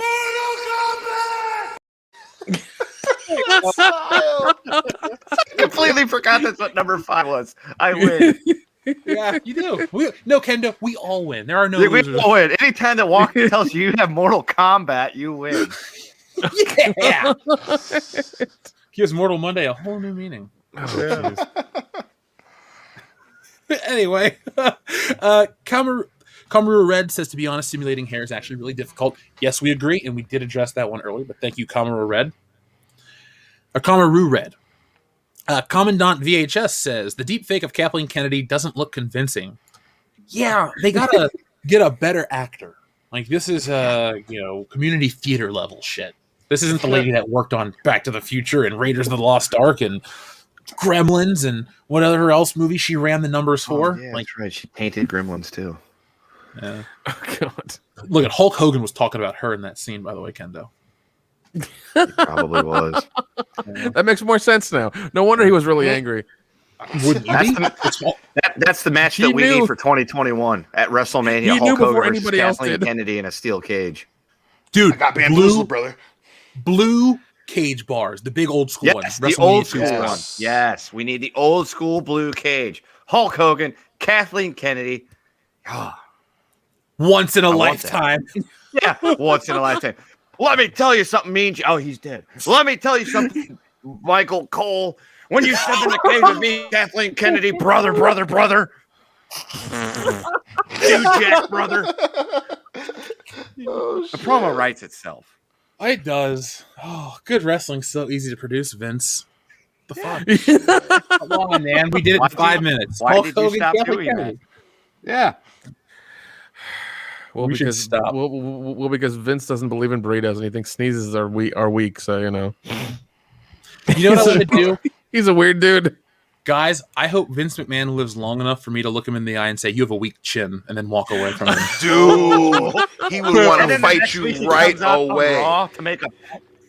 He's like, dude, I would. Oh my God, I would pay money. I would pay money for him to look fucking implant because his face is getting strange. I would pay for him to look up at you, and you just yell at in his face and just be and walk off because like he can't do shit. Yeah. Like, hey Vince, you know that chin of yours? It's really weak. You know how you're gonna make it strong? No chance. That's what you got, and then you just walk away. Bomb. That's all I can sing of it before we. Well, I mean, you might have to meet him face to face to get your refund, so there's always that. That's true. Yeah. So there you go. It's the double main event. First, we got Hulk Hogan versus Kathleen Kennedy in the blue steel cage, and then we got Jeff versus Vince McMahon in the last man standing match. Jesus. There we go. Look it. Our friend Soulfiend works fast. He says it's not great with editing, but, and then he sent this. Soulfiend, that's record time, sir. Thank you. Wow. Damn, dude. That's See, Soulfiend, hashtag nightmare fuel. You kept the jowls, which I like. So very on brand. Well, they were hers to begin with. Yeah. Hey, you got to keep the best. Like when they teach you how to do a caricature, you have to take someone's really dominant features and represent them on paper. So, yes, this is a perfect way. You got to take your most defining feature, that necular area. That really hollow look in your eyes. That means you've lost your soul years ago. There's nothing there. There's nothing there left. You're just lifeless behind the eyes. Yeah, it's like what Doctor What's his name was talking about. Dr. The Coffindale? Halloween guy. No, the Halloween guy. Oh, Dr. Loomis. Dr. Yeah, Loomis. that's the one. I was like, we can use some follow up on that one, buddy. I was trying to pull the name out of the ether and I couldn't do it. I was distracted by a dog. Dr. Sam Loomis? Yeah, that's the one. Yeah. Dr. Loomis. You sure? Dr. Loomis. Do you remember fucking Fletch? Dr. Rosen? Dr. Rosen? Yep. Oh, man, I need to watch. Dude, it's been like a year since I've seen Fletch. I think the last time I saw it was last time you were up and we watched it. Isn't it on HBO Max? Both of them? It's on my DVR. I recorded it a while ago. I just haven't watched it. It's my favorite Chevy Chase film by a mile. Oh, easily. It's good. Doug Keller, thank you very much for your super chat. He says, he goes, I'm now a WCBS patron. Or he says, I'm now a patron of WCBS. Doug, thank you very much. We hope you enjoy everything we got over there for you. And anything you guys want to see, just shoot us messages and requests and stuff like that. We have a listener who wants to take us up on our offer to help promote something. So, yeah, just let us know what you're interested in, Doug. But thank you. Cicero, go ahead. Sorry. I was going to say, I will be doing a review of the much anticipated TMNT The Last Ronin Part 2 this weekend. Ooh, Turtle Power. Yeah, it came out on Wednesday. Now, Cicero Adolfo, thank you very much. Cicero Adolphus says, hey, Jeff, asked you on the High Council your top 5 Bond films, and with respect, any fellow 007 fan in their top 5 list, I noticed Goldfinger wasn't on it. Wondering why and what your thoughts are on Roger Moore's run as 007.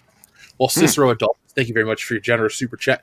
And I love this question, and I'd love to answer it. So, why isn't Goldfinger on my top 5? Goldfinger is in my top 10 for sure. I love Goldfinger. I think it's a very good film, but I think while it introduces a lot of the Bond cliches, which or we'll put it like the Bond tropes, if you will, it introduces a lot of those iconic elements, which I love. But the more I watch Bond, like earlier, if you would have asked me when I was younger, I would have said Goldfinger is the best. I wouldn't have said it was my favorite. I would have just said it's the best one. But the older I got, what I liked about Bond wasn't necessarily always the fun, witty one-liners. I did like some of the darker elements. And yeah, I know I have GoldenEye on my list, but I also have From Russia with Love, which is the second Bond film, which is very realistic by, those standards back then.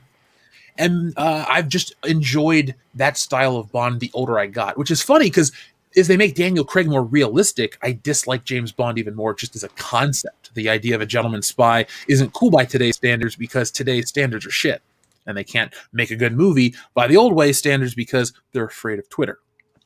But to get back on point, I do think Goldfinger is a great film. It is top 10 material, and it's one of the most rewatchable. I like it a lot. When Amazon had the 4K releases maybe a month or two ago when we had just got the TV, that was one of the first ones I tested out. I was just curious to see how it looked.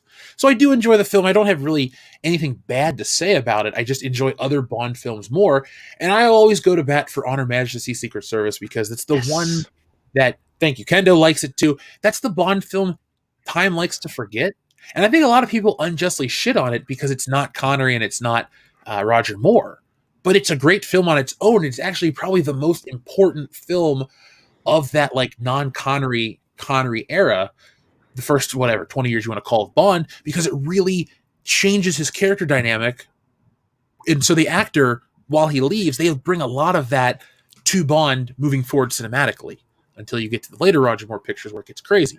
So I feel it's important. Now, my thoughts on Roger Moore's run, I don't like him. He's not my least favorite Bond. I go Daniel Craig, but like Roger Moore, Live and Let Die is in my top 5. Octopussy is probably my least favorite Bond movie, followed by Moonraker. Actually, no, Moonraker has moved up maybe 2 or 3 spots, but it's still shit to me.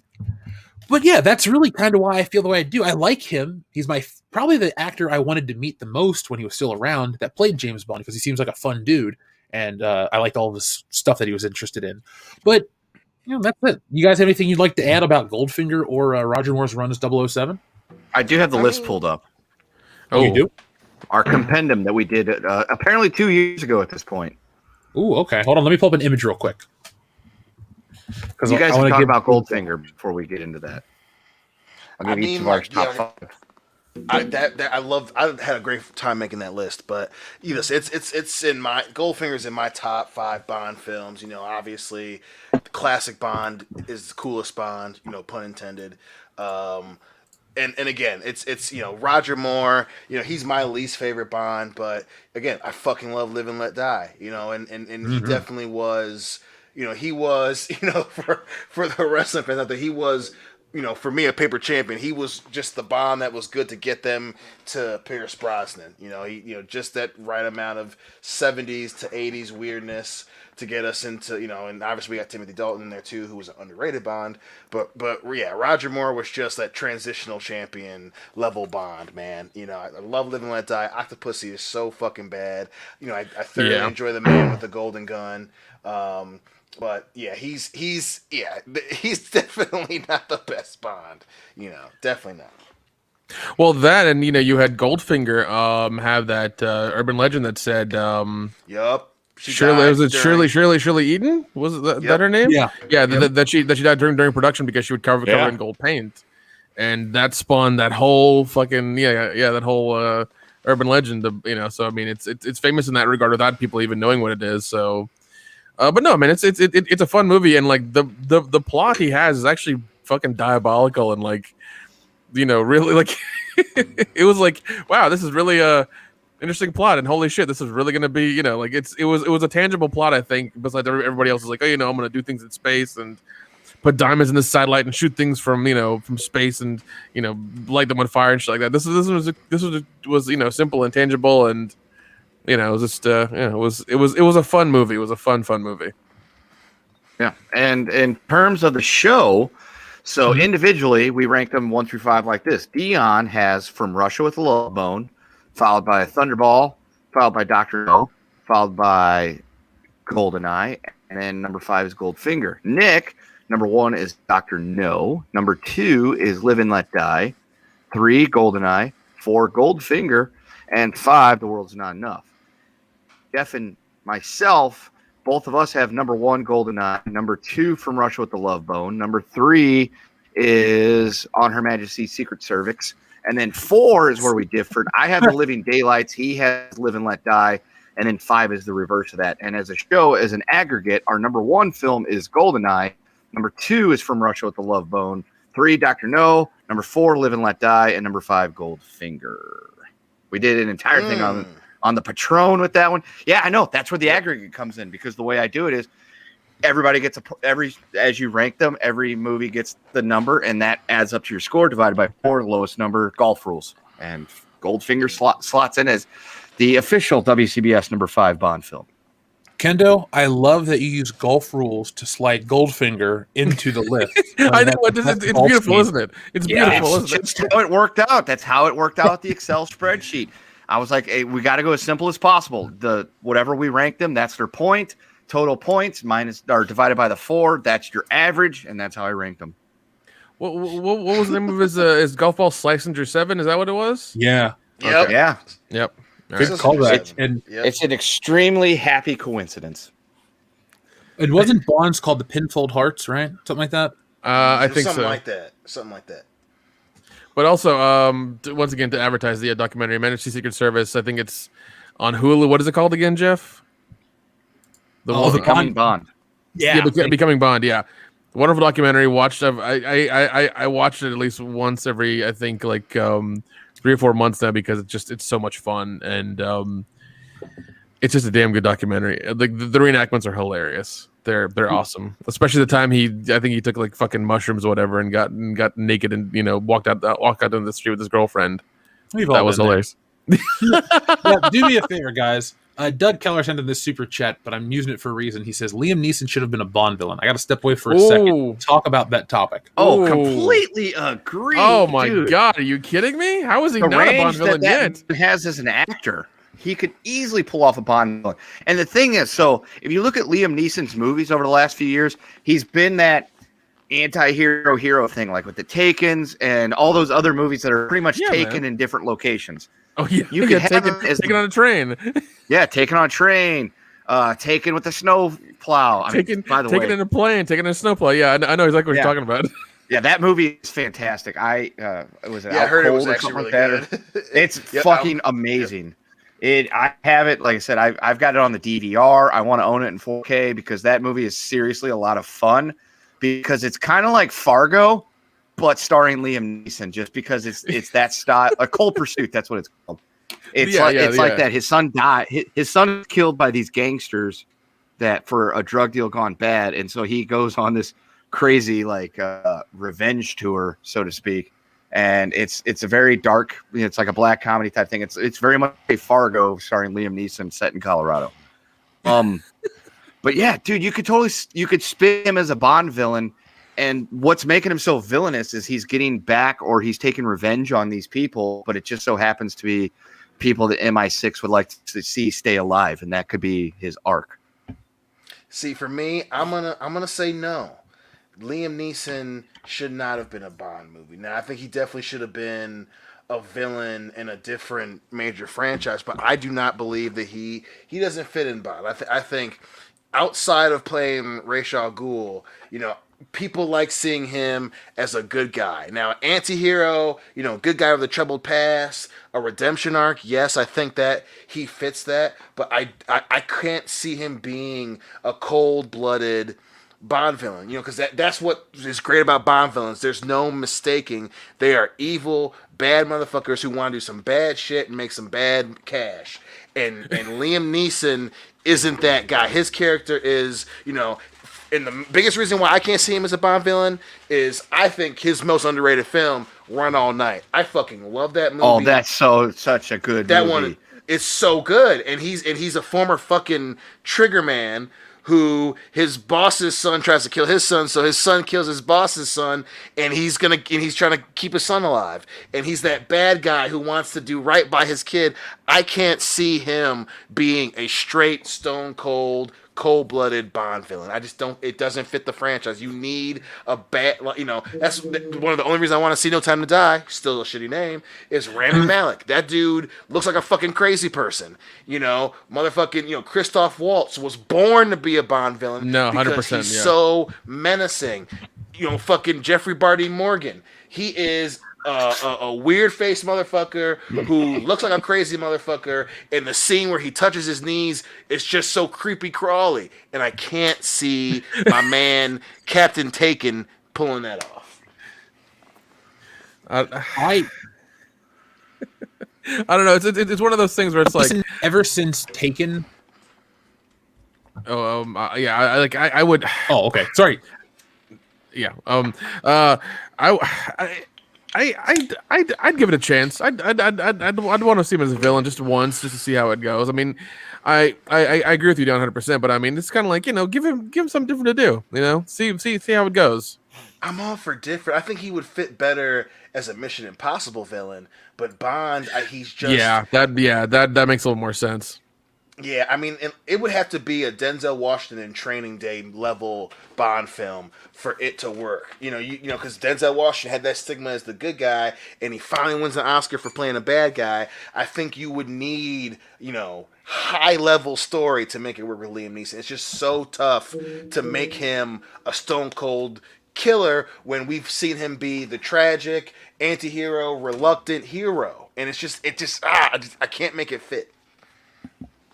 I wouldn't like that because he's been a hero since like 2010 to me. Yeah. And here's what I think of when I think of his type of movie. I call them dad rock movies. He joked about calling us being dad rock. Yeah. I love jackets too. Yeah, I love the dad rock movies. All of them. Every Liam Neeson movie that comes out around February, I'm ready to watch them. Taken, the fucking One on a Train. The other one about the fucking gravestones or whatever. That was actually a pretty damn good movie. Oh, Walk the Tombstones? That's a really fun movie. That movie kicked ass. But I like all of that, I guess I'll call it dad rock action movies. to me, though, he's now the dad rock action star. He's the top of the charts. And I could never see him in anything bad anymore. His whole life story, how he came out and said, I'm making these movies because I think his wife died in a skiing accident. He was doing stuff, extra work to support his kids and do all this stuff. And so you hear about him being like a super good dad, and then he's playing a super good dad. And he just, that's what I see him as. So I couldn't. I like 1995 Liam Neeson, sure. Yes. Yep. Now, no. Dark Man. I even say 2005. Dark Man Liam Neeson? Dude, Dark Man. Holy shit. That is it's crazy that Liam Neeson doesn't look like he's 50 for the last 20 years. Yeah, I know. But dude, yeah, I 100%. I think that's an even better way to put it is he's dad rock. You know, your dad does goofy shit. But he's still dad, right? And Liam Neeson is our fucking movie dad. Like he's if Dad Lape were cool and Granddad Lape and a badass, he would look like Liam Neeson, man. And it's so difficult. I would say, I mean, you're stretching pretty hard for that. There's not a whole lot that can make Granddad Lape. Good job, Reed cool. Richards. Listen. World class bullshitters in my job title, but I would much rather see. And I still to this day agree, you know, and this was actually Diane's thing, and I agree with it. You know, I would rather have seen Ralph Fiennes as a bad guy than him playing M. More so than I want to see Liam Neeson be a villain. Because Ralph Fiennes, I think, is a bigger missed opportunity. Yeah. I mean, he was in Red Dragon. So I could definitely see that. And he's Schindler's List. He's a fucking piece of shit. Yeah. In Schindler's He's the List. captain, right? Yep. Yeah. He's a good actor. He's great. I like him as M. I love him as M, but I'm just saying comparatively, you know, I feel like we'd get that weird Ralph Fiennes as M vibe. It would work, but it wouldn't set it over the top. How about Jeremy Irons as a bad guy, a Bond villain? Ooh, that'd be cool. That's a good one. Especially you can get some monologue in Jeremy Irons' voice. God damn. That'd be fucking beautiful. So I've got two things before we move on. The first one is if Liam Neeson was actually the channel dad, he wouldn't have looked like a deer in headlights and ran away at a fire alarm. He would have made sure Nick got up and got out of the hotel safely. You would have carried me out like a real dad. Yes. And the second one is I officially nominate Liam Neeson as a patron saint of the channel. Do I have a second? I second that. Okay, all in favor? This is all in favor. Unanimous. Aye. Yeah. Aye. The ayes have it. Yeah, so it has been written, so it has been done. Liam Neeson, you're officially a patron saint of World Class Bullshitters. Welcome. You have joined Patron saint Liam Neeson. Prestigious company. Yeah. Thank you, sir. God bless. Neeson bless. Daddy Neeson bless. Liam Neeson. Guys, every time we'll do like one of those tour T-shirts, like a band. It'll say like World Class Bullshitters patron saints in the front. Then we'll just have a list of all the people that are our patron saints. Well, we've got Liam Neeson and we've got Richard Donner. I'm trying to think of who else is on the list. I don't know if there's any others. I think that might be John Carpenter's got to get on there someday. Okay. Yeah, so Carpenter made it. We've got three. Dude, John Carpenter. The mom and Goonies. She's been dead Saint for like 20 years, so. Well, she doesn't need to know. What miracle did she perform? That basketball to the head trick looks great. Okay, I'll give you that. Ta-da! It's gone.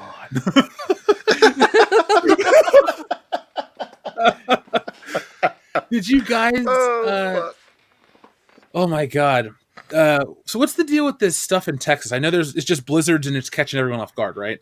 Yeah. Essentially, they've had winter weather that they never anticipate because they don't ever see.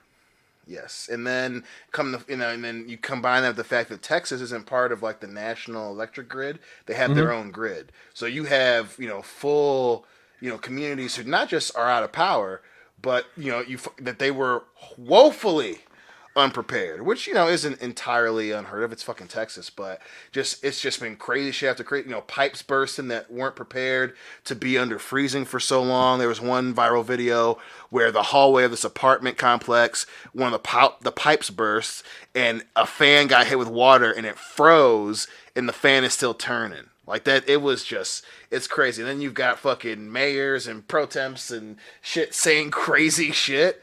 it is Texas is definitely a crazy fucking place right now. Yeah, it's post-apocalyptic down there because people are like, people are lining up to get gas. They're trying to get water. Apparently FEMA's down there with diesel generators to keep the hospitals running. It's bad. It's really bad. And apparently this happened in 2011, and ERCOT, the electric company, had a bad time with that, and they're like, oh, we know what to do next time, and apparently they didn't do it. No, I saw a thing before we went on the air where they were interviewing people in Texas that would make Hank Hill proud because they were all lined up for propane and propane accessories. I tear your foot. Yeah. So like it's like we're here in Texas, we're talking to these people, and they're like, I'm cold and I need this propane. I'm like, God damn, Hank Hill is somewhere on a fucking he's trying to fucking run and jump onto that Bobcat somewhere. And but I'm sure Hank Hill is doing the Lord's work down there trying to help you folks out. Well, Ted Cruz is in Cancun. Right, yeah. Good guy, Ted, right? All of our Texas listeners, we're thinking about you guys. I hope you guys are staying warm, staying safe. It is it's a crazy situation down there. Yeah, because as inept as some of Texas politicians are, they just meanwhile the Zodiac Killer is in Cancun. That's damn it, dude. Crazy. No. Crazy. No. I love that he got called out because everybody was posting pictures on Twitter, Facebook, like all over the internet, and he's like, "Yeah, I'm just gonna be there for a day. I had to escort her down, and I'm coming back." And like he had to fucking, he had his fucking banana hammock ready to go in fucking Cancun. Yep. He's like, "Fuck, I gotta get back and actually right back." Yeah, he's like, I gotta get right back he here. He landed. He's like, why am I trending on Twitter? Oh shit! I need to book a flight back to Texas. Yeah, dude. And I gotta come up with a cover story. Get my PR team on the phone. So, toxic masculinity. Be safe down there. Any of our listeners down there, I believe Sweet Pea's down there. Be safe as well. So,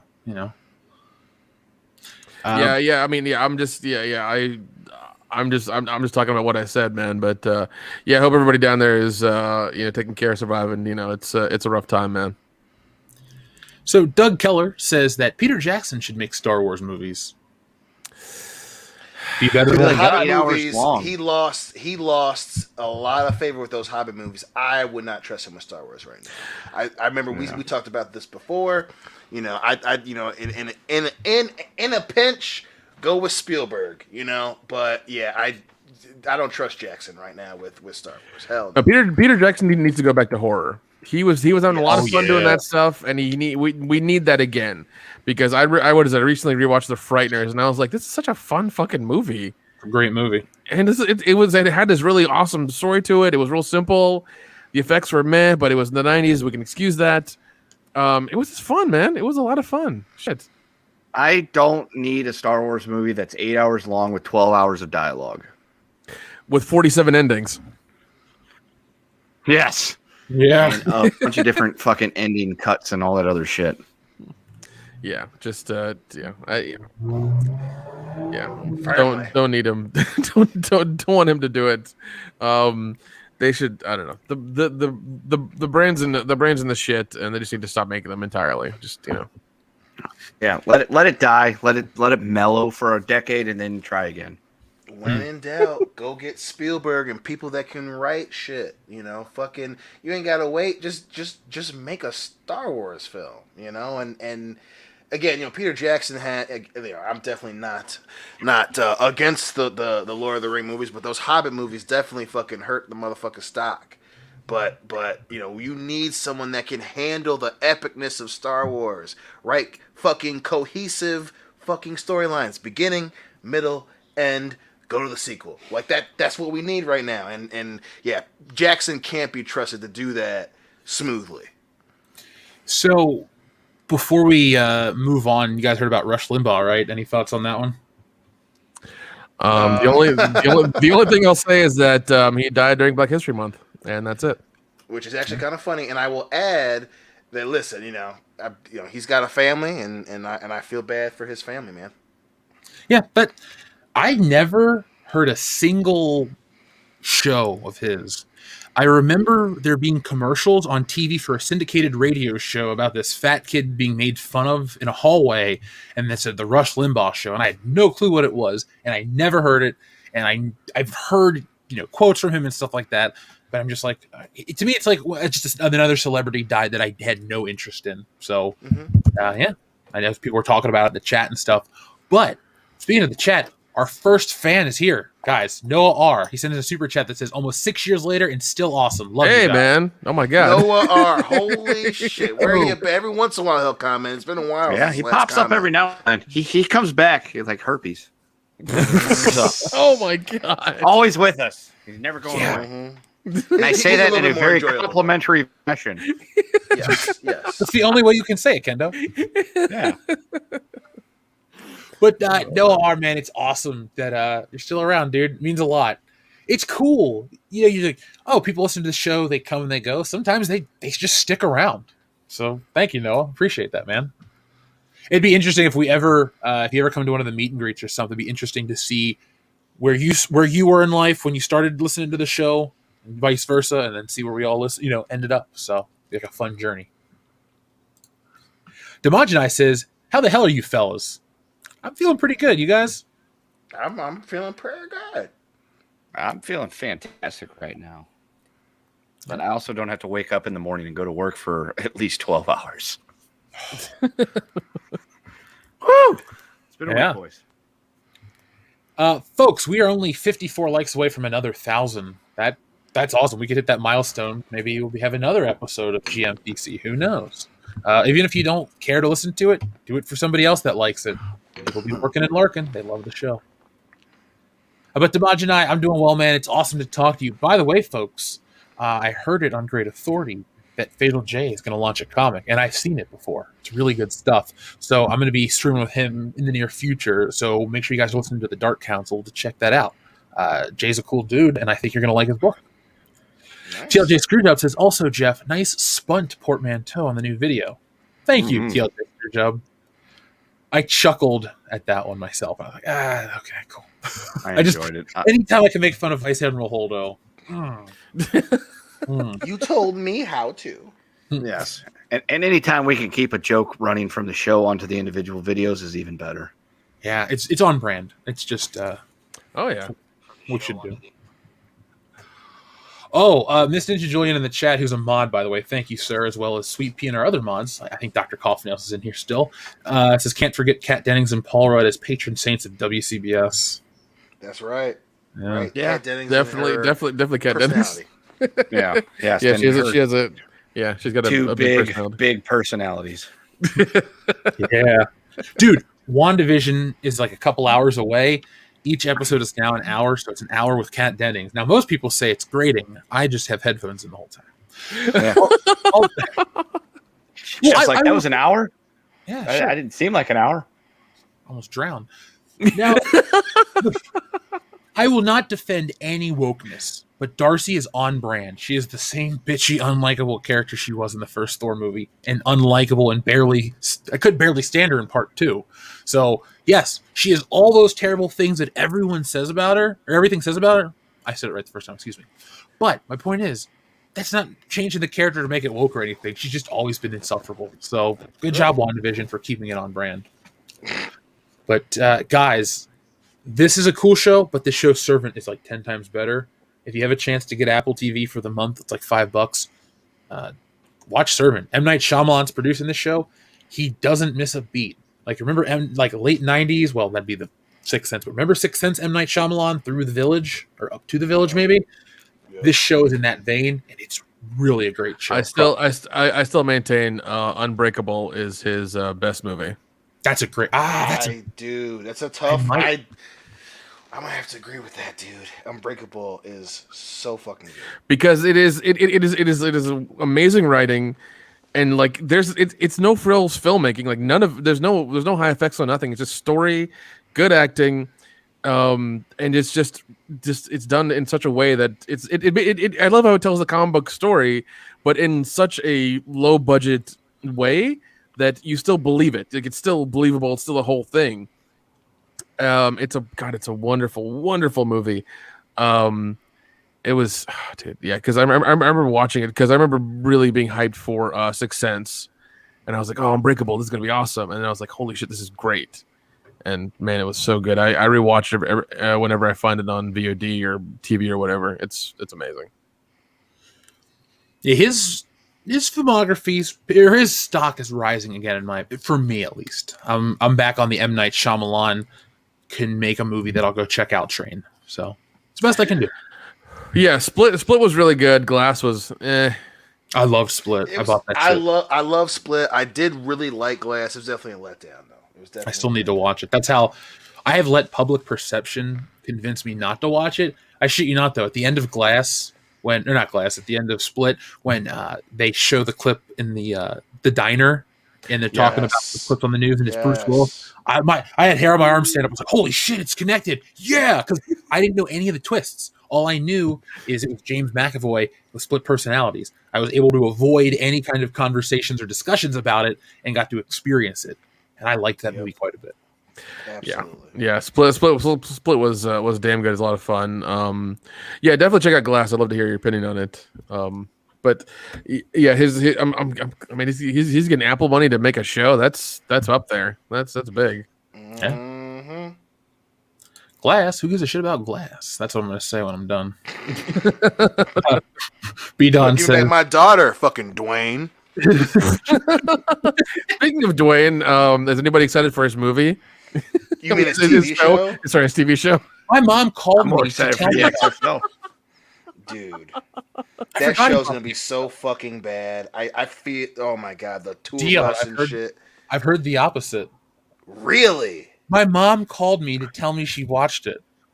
Oh, really? She liked it that much. She says, "Honey, did you watch The Rock's new TV show?" I said, "Oh, Young Rock, no." And she goes, "Oh, I did," and she explains it to me. So the premise is, in the future, he's running to be the president. And he's kind my god! Yeah, and the premise is him like telling his life. So it's some life imitating art, possibly. Probably The Rock running for president in 2032. 2032. Yeah. That would line up. Yeah. Oh my god. I just, like I said on the show last week, love the wrestler aspect. Buy the merchandise. We'll fly across the country to see him and all that stuff. But it depends on, TV shows or movies. I've never watched any of his game show or any of the other stuff. I just like what I like when it comes to The Rock. So I'm picky. But will you watch the XFL when he brings it back next year? Because Jeff, cacaw is the fucking law. Yeah, I will watch it. Man. I was already watching that shit. When I was in Texas last year with Jesse for a fencing tournament, I didn't go to the tournament because I was watching the XFL. Good. That was the last the place I traveled. Battlehawks are coming back, and we're going to reign supreme. Cacaw. You know what, YouTube user? I'll say that. Yeah, I like the Rock's Jumanji movies. They're really fun. I like them too. I'll take that one back. I really like those movies. They are good. They are awesome. And I mean, the first one he did pay homage to the first movie. So I'm like, okay, yes, we're good now. It did it perfectly. Yeah, it did. So, random connection. Since you brought up Jumanji, I had Mrs. Doubtfire on this morning, and I was just like, man, Robin Williams, you were the shit. I really am like looking forward to some more Robin Williams movies that I haven't seen. I think there's one called The Fisher King or something like that. Or no, wait. That's Jeff Bridges. Sorry, I made that mistake. The one where he plays the homeless guy. There's a Robin Williams movie I want to see there, and I still haven't seen Good Morning Vietnam. That's a great movie. That's a great one. Watch 1 Hour Photo. It's a horror movie or a thriller with him in it. I still need to see that. Dude, it'll make you uncomfortable, but not in a weird way. Really, it will. But man, he does such a good fucking job in that movie. Holy shit! That dude, fucking 1 Hour Photo. I remember watching that. I was hanging out with my buddy Lunchbox. It was when I was still living up in Michigan, and we were going to go visit his girlfriend, now wife, and she's like, I got this Robin Williams movie for us to watch. I'm like, oh sweet, this is gonna be great. And it was 1 Hour Photo the whole time. I'm like, what the fuck is happening? Damn. It's like I don't understand what's happening, but at the same time, I'm like, this is intriguing. It's so creepy and weird. You'll love it. I can't wait to watch it. I still want to watch Death to Smoochie. That movie is probably my favorite Robin Williams movie because you got Edward Norton in that movie and Robin Williams, and they're playing like I guess it was like they're rivals, but they're like daytime kids TV like stars and things like that. And he's Rainbow fucking Randolph and Edward Norton Smoochie. And dude, it's just great because Rainbow fucking Randolph isn't what he used to be, and Smoochie comes along, and Edward Norton plays this weird like hippie dude that's kind of like sort of bait, but not totally. And then, dude, There's two great it's scenes in fun, that man. movie. It's fun. There's the one where he gets hit with the egg and starts screaming, "I've been shot," and then the one where he tricks Smoochie into going and playing for a bunch of sick kids. It turns out to be like a Yahtzee convention, and just Edward Norton going. I couldn't believe it. I was sitting in this place. All of a sudden, it's Smooch Heil. A scandal ensues. It's great. Oh God, that's a good one. Another good one, another kind of horror thriller one is Insomnia with Robin Williams and Al Pacino. I'll check it. I want to watch, like I said, any of them I haven't I seen. gotta get that one too. Dude, you got to watch Death of Smoochie first, then watch 1 Hour Photo. One, and one that barely ever gets talked about is Jack. Like that Dude, one Jack was a lot of good times too. Yeah, that movie is J-Lo's in that one, right? Though. Yeah, Dude, that movie is sad as fuck, but yeah, it's it is damn sad, but yeah. So what Jeff should do is he should watch all three of those movies in a row. He should start with Death to Smoochie. You'll get on this amazing high of hilarity. Then you'll go to watch 1 Hour Photo. You get really weird and uncomfortable. Then you watch Jack, and it'll bring you up and then crush you at the same time. and then ended with Insomnia. There you go. Yeah, and with Insomnia at like 3 a.m. It'll be like the roller coaster of emotions. It's fine, whatever. The man was a comedic actor, but he had range. Ah, God, yeah, he did. Wait, the homeless movie that you're talking about, he was in. Is it the one? What was it? Moscow on the Hudson? No, it was The Fisher King. They were telling me that I was right. Okay. There is. I remember that one though, Hudson. So I've just been alerted that we have a Breaking Bad pop-up restaurant that delivers. Holy shit! I can order Los Pollos Hermanos for dinner. Oh, okay. I thought when you said Breaking Bad that delivers, I'm like, wait, where are they going to deliver you? Because you might need that Insomnia movie. Yeah. Now I'm just kind of like, oh man, I can get Slog Goodman. That's awesome. Come visit me, guys. We'll go get Breaking Bad chicken and then watch the whole series and stay up for a week. Yeah, we'll write our movie. Clean your apartment like it'll shine. It'll be like those commercials. We'll clean our apartment like those aliens from Heavy Metal clean the White House. Yeah. So let's see. Let's catch up with the listeners. So Kendo's neglected Papa John says, Skip Camp Kendo, you get left out in the damn cold. I fucking love that account because of the story behind it is just incredible. And it's so simple but amazing at the same time. It is. Hey, but I avoided a shitload of stomach cramps and pain because I forgot about that Papa John's. Oh, God. Doug Keller, thank you very much again. He says, Jeff, when's the drunk commentary for Blade Runner coming? Well, Doug, Jeff has to be in the mood to watch Blade Runner. The thing is, Yeah. I've been in the mood since Cyberpunk the game came out. Like I'm back in the headspace to watch it. But we got to start with our Mortal Kombats first. That'll kick off our drunk commentary season, and then we can start bringing that up. We have a list because we remember we were going to do themed days at some point, possibly like a double feature here and there. But Blade Runner's on that list, right? Yes. Oh yeah, it is. So yeah, Doug, just keep watching. We'll let you guys know for sure. We promote the hell out of those ones because we have so much fun doing them. Usually, Swinging Cod likes to try to kill us, which you failed every time, dude. Bring it on. We're still here. Yeah. Proper Justin, thank you very much. We read yours earlier, sir. 007 Cloud says .com is best when Dion says it out of nowhere. So we'll just, eventually it'll happen. Ninja Lawyer Steve says, you magnificent .com. Fuck you. He says, you magnificent bastard. I read your whole. You read my whole. Is it? Do you read Braille? Whoa! Oh my God! Whoa! That's a whole different video for a whole different site. That is hard in the paint, boys and girls. That's hard in something.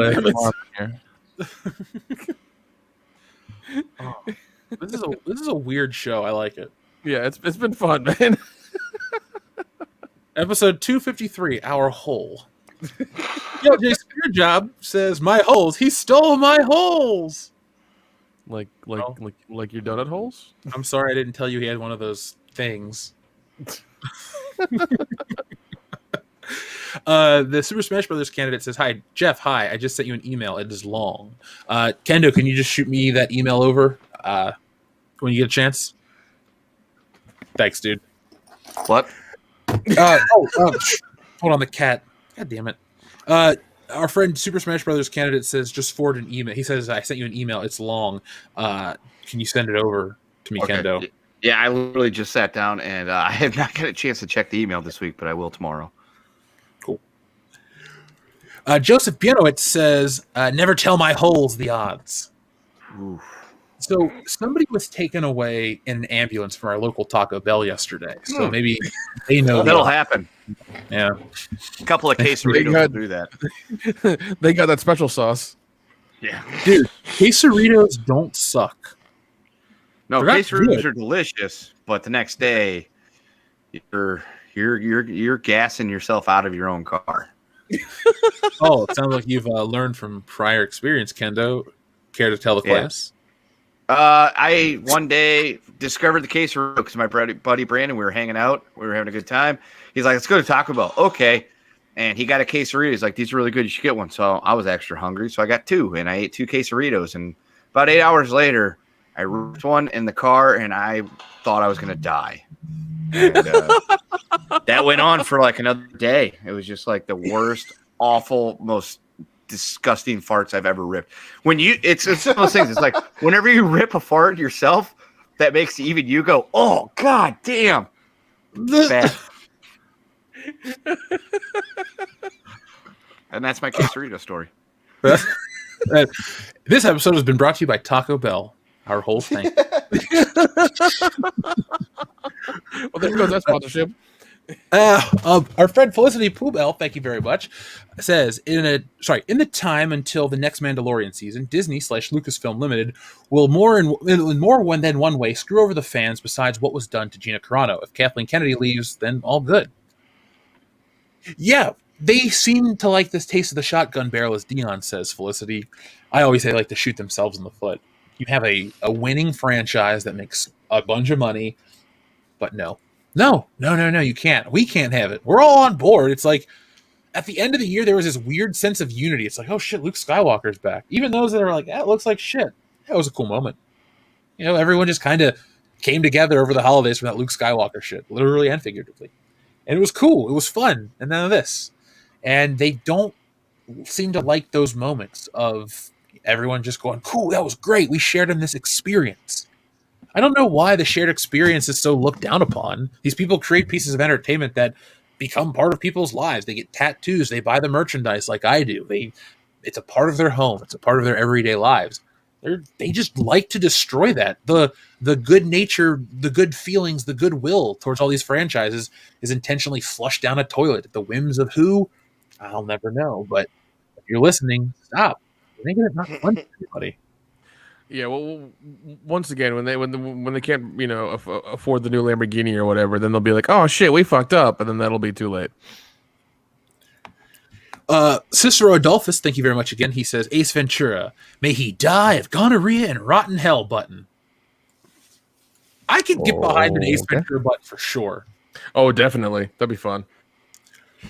I'll take a picture of that recommendation. It could be that. Like alrighty then. Yeah, alrighty then's a good Whenever one. we get like a very off the wall, fucking super chat, just like alrighty then. I want to make a long game one where it's the entire car crash scene from When Nature Calls, and he goes, maybe our trainer. Ninja Lawyer Steve, thank you very much, sir. He says, "Here's looking at my hole, kid." No. That's nasty. I'm not that kind of doctor. Nasty. Yeah. Don't What call I'm me doing on kid. TV. Basil, the musical of Pump and Seagull says, Dion's still a virgin because he's too large to fit in most females. I mean, he's a big dude. Mhm. He's easily Thanks. all of 6'2", 240. I mean, he's bigger than most chicks, so yeah, he's not fitting inside any of them. Yeah. I love how Dion awkwardly says thanks. Oh, jeez. Folks, we're only 7 likes away. Hit that thumbs up button. We're almost there to 1,000. Rob Brandt, thank you very much. He says, look at the size of that hole. Got the chatter read too. Oof. No wonder you got those torpedoes in there so easily. It wasn't the force; it was just gaping. Well, Parkins was the first one to go for a reason. Hey, we crossed. He the made threshold. it bigger. Oh, thank you. He looked too far. He looked too close to the hole.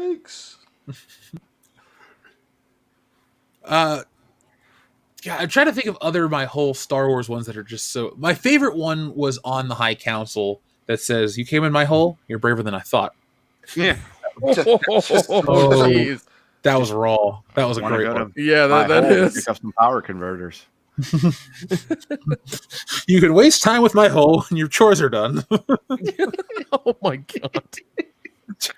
Oh, that's just gross. Because I'm thinking of her That's never mind. In Peru, you were a sentimental character for some reason, but you were not a fetching lady.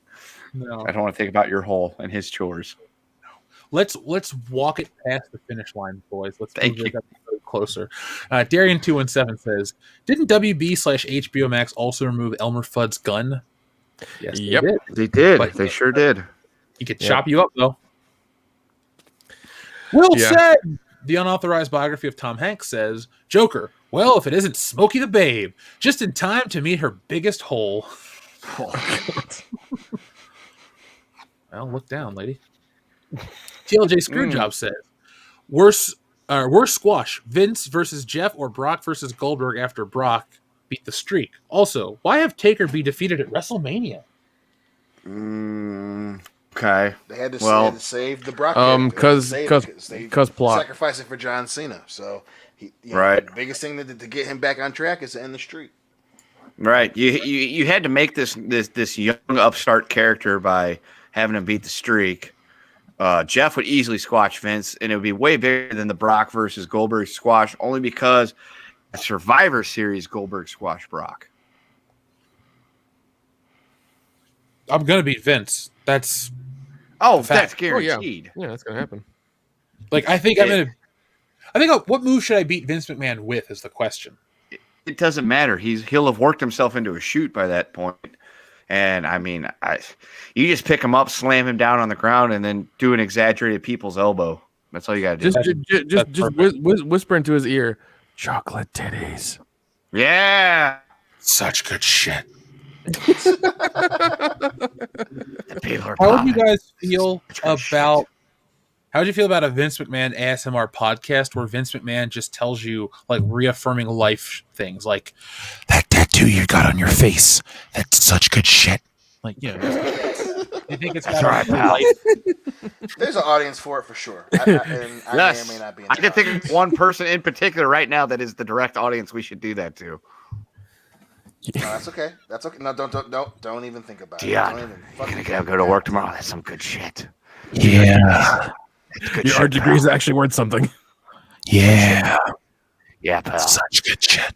You take care of your family. That's good shit. Yeah. Make sure they go to school and get good grades, and make sure that they grow up to be responsible adults, pay their taxes, because they'll get reamed Damn it. and go to jail. That's right, pal. You're being a good father. That's the important thing. You look after your nephew. That's some good shit. How would you feel if I went to the book and I took every name and replaced it with whole? So I keep having to move my headset from my ears because of these assholes. Hey, pal. Anytime you got some worries, pal, just think about me. I'm right behind you, pal. Hey, Dion. So Hey, God Dion. damn it. I'm at the door. Open up, let me in. Unsubscribe. Like from your, I'm pressing 8. I don't want to know Vince ASMR. 8. There's gonna be some person listening to this afterwards in their car or something and wondering what the fuck is going on. They're like, what the hell happened? They were talking about Star Wars, and suddenly they're fucking freaking the one guy out. What the hell? Hey, Dion, it's gonna be okay, Dion. It's good shit, Sal. We laughed about it. All right, I had to get mine in. I'm sorry, I had to get mine in. Dion's Of course, you butthole son of has a reached bitch. maximum clinchage. It's time to move past it before he, tears something. Except for that I'm about to mannequin have right a behind seizure. Well, fuck you. It's like Fuck Weekend you. at Bernie's, except You know what? There was lifeless. when I was playing the horror game the other day, and I kept thinking of you because there were these parts of like these creatures just standing real still, and you had to like walk through them real slowly. I was hoping you'd get on Twitch and watch me play. I was going to, but Hillary and I got into an argument. I got mad that I went. Dude, to you would have literally gave me PTSD on the spot.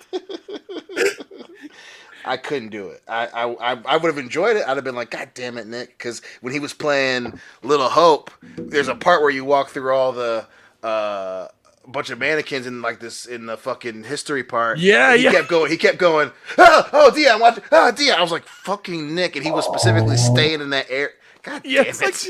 Yeah. I kept fucking with you the whole time. It was wonderful. I was like, fucking go to the next part, Nick. And he's like, and he kept moving the camera. I'm like, fuck you, Nick. It was great. Yeah. It was fucking great. That's how you know we all like each other, because we know what fucking bothers each of us, and we go ahead and just hammer that point home as hard as possible. True love. Let's see. Doug Keller, thank you very much again, Doug. Doug says Liam Neeson should have been a Bond villain. We did discuss that one. He also says Jeffrey Dean Morgan would have been a decent Bond villain. That's good. Wasn't his evolution was, right? Yeah, Jeffrey in Dean, many ways, Javier he Morgan? was the villain of Skyfall. That's right. But I think he's a solid actor. All I see him now is John Winchester and the Comedian. Yep. Like he's a good actor. I like him.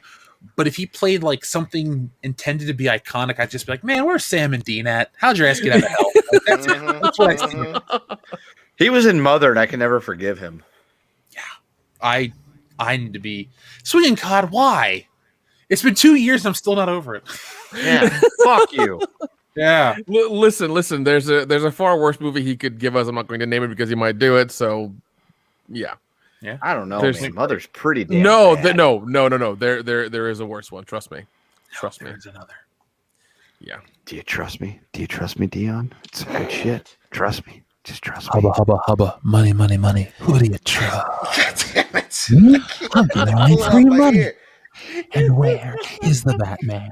He's home washing his tights. That's right. That's some good shit.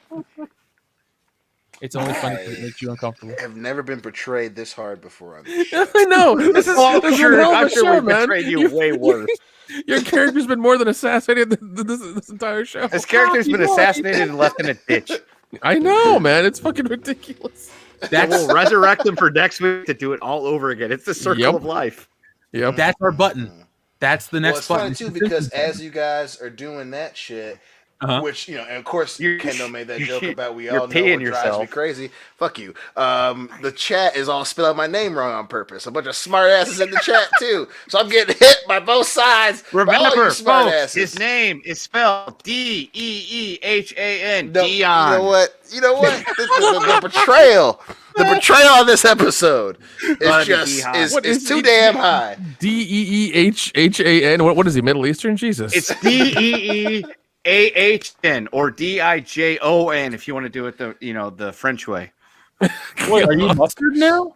That's right. He's a bit fancy as spicy, fuck. bit tangy, but you still like him on your sandwiches. Dion, has anyone rolled their window down and requested you get in their car? Samurai Vader gets it. Doin. I love it. Now, folks, this is how you spell Dion's name. Let's learn it together. Let's also look at Dion's flat top. I wish his fade was smaller. Steroid variant. Holy shit. Yeah. This is the new back cover. Oh for my the God. Phantom Menace edition of Stealing Solo. So grab that. You can get the bullshit. Oh my God. I can't get over myself fucking roided out in the green screen suit. That just makes me so happy. Yeah. I wish I had a fucking 1-to-1 life scale of that in the corner right now. Apparently, I look like Mark Henry or something. Jesus. It's sexual, baby. Dion knows. Sexual right, milk that's chocolate, Nick Utam. Eat him up. Oh, that's your new nickname, dude. It is Valentine. Oh, well, It was. Thank God it fucking passed. Dude, we made infused fondue, and I passed out. It was Oh my god! Nice. I don't know if it was from the sugar or the stuff inside of it, but whew, what a great day. It was the stuff inside of it. You know that's the case. Oh, of course. I barely ate that much of it. Matt Deckard, thank you very much. He says, Connery should have played a Bond villain, agent that disappeared in the 80s that Craig discovered was behind. Oh, shit. I like it. That could have been good. Damn, man. Dude, that would have... Oh, man. We got that already. That was The Rock. GoldenEye. No, you're right. No, you're right. You're right, Dan. Yes. John 247, I am in a bathrobe in that picture. Read the comic to find out why. Yeah. 2 weeks. B Don, thank you very much. He says The Last Airbender was his worst movie in terms of M. Night Shyamalan or Shyamalan Ding Dong. I mean, that's right. Lady in the Water is really bad. I don't know, man. The Happening, come on. The Happening with fucking Walt Wahlberg is like, hey, what's going on, guys? Yeah, that dude, one The is Happening accidentally stupid. hilarious. That one's accidentally hilarious. It is. What? No. I'm sorry, they lost me at the guy that threw himself underneath the fucking lawnmower. Because as somebody that's rode around on lawnmowers a lot, they don't keep running when you get off the seat. And it's just like, that would never happen. It's got a kill switch when you get off of it. It's not going to run you over. Is it engaged when you stand up? Not if you're Randy Orton. Thank God. 'Cause, dude, I hate that song. Except it's cool. I love that one. Adam Wofford, thank you very much. He says, here is Warhammer 40k fact. Tau plasm weapons aren't as powerful as the humans, but can fire faster. Also, they must use other alien races for close-range Mortal Kombat. Hold on, wait. Guys, I did realize something. We have the perfect button for this that we rarely use. Ooh. I thought you were going to hit another Mortal Kombat button because he did say... There it is. You said it. You said it. Yeah. Jeff's always got my back. Thank you. Damn right I do. Let's see. Felicity Poubelle, thank you very much again. Says, do you feel your hole is being treated unfairly? Dion does right Dion's might. His ear holes. Dion, it's okay. I'm gonna for you. Dion, I'm gonna make you a promise. Oh, yeah. When I see you in person, there will be no ASMR at all. Yeah, we'll come riding up on horses. Hear that, Dion? Fuck all y'all. Fuck all y'all. God Dion. Oh my god. The only way it'll get any better is if we sneak a mannequin in his bed to wake up to. Oh god, the house will go nuclear. I can't wait. No. Better yet, a slew of mannequins he has to carefully go through to get to the bathroom. Oh, that'd be even better. Especially if he falls asleep Thinking because about we've been that. drinking and he wakes up and he's semi-drunk but semi-sober and there's just mannequins everywhere. Holy shit. Folks, we need to make this happen. I should. We'll No, film it like Paranormal I need the Activity. opposite of that. Negative. Negative on that one.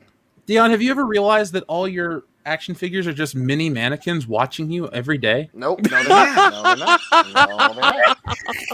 Dion, my have you ever- God. They're not. Dion, serious question. I'm not going to fuck with you on this one. But have you ever danced with a mannequin in the pale moonlight?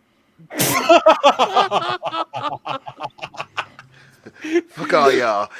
What time is it? I don't need this.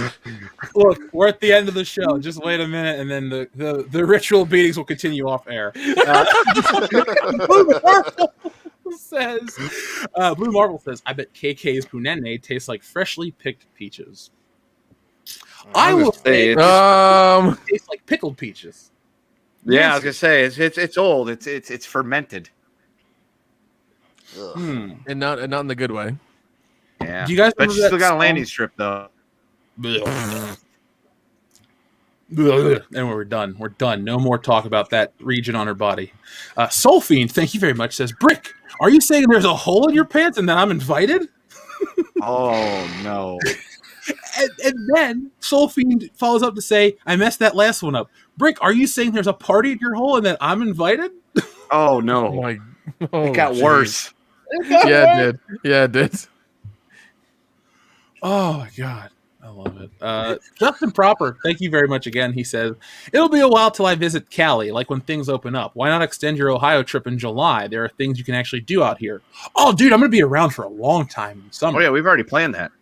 Yeah, there's all kinds of there's this wedding. There's all kinds of stuff. You're gonna be we'll be in Cincinnati for a minute. Then we're gonna go to Philadelphia and all this other stuff. So. There's a big road trip planned, and I'm going to document a good chunk of it. It'll be fun. It's something I wanted to do around Christmas time, but Christmas didn't happen this year for us, so we'll do it over the summer. Christmas in July. There you go. There you go. Are we going to get Camp Kidney, though? I got to see if Erica will let us have a party. Erica doesn't do the Airbnb anymore. I think she stopped it probably shortly after we were there. Well, oh well. Erica she had a nice balcony to pee off of, though. She did. I enjoyed many a recycled beer off that balcony.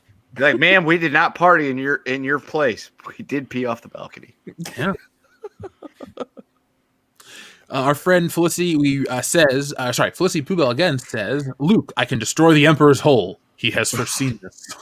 Oh, no. I mean, he's got the black leather outfit, so maybe that's what Vader's into.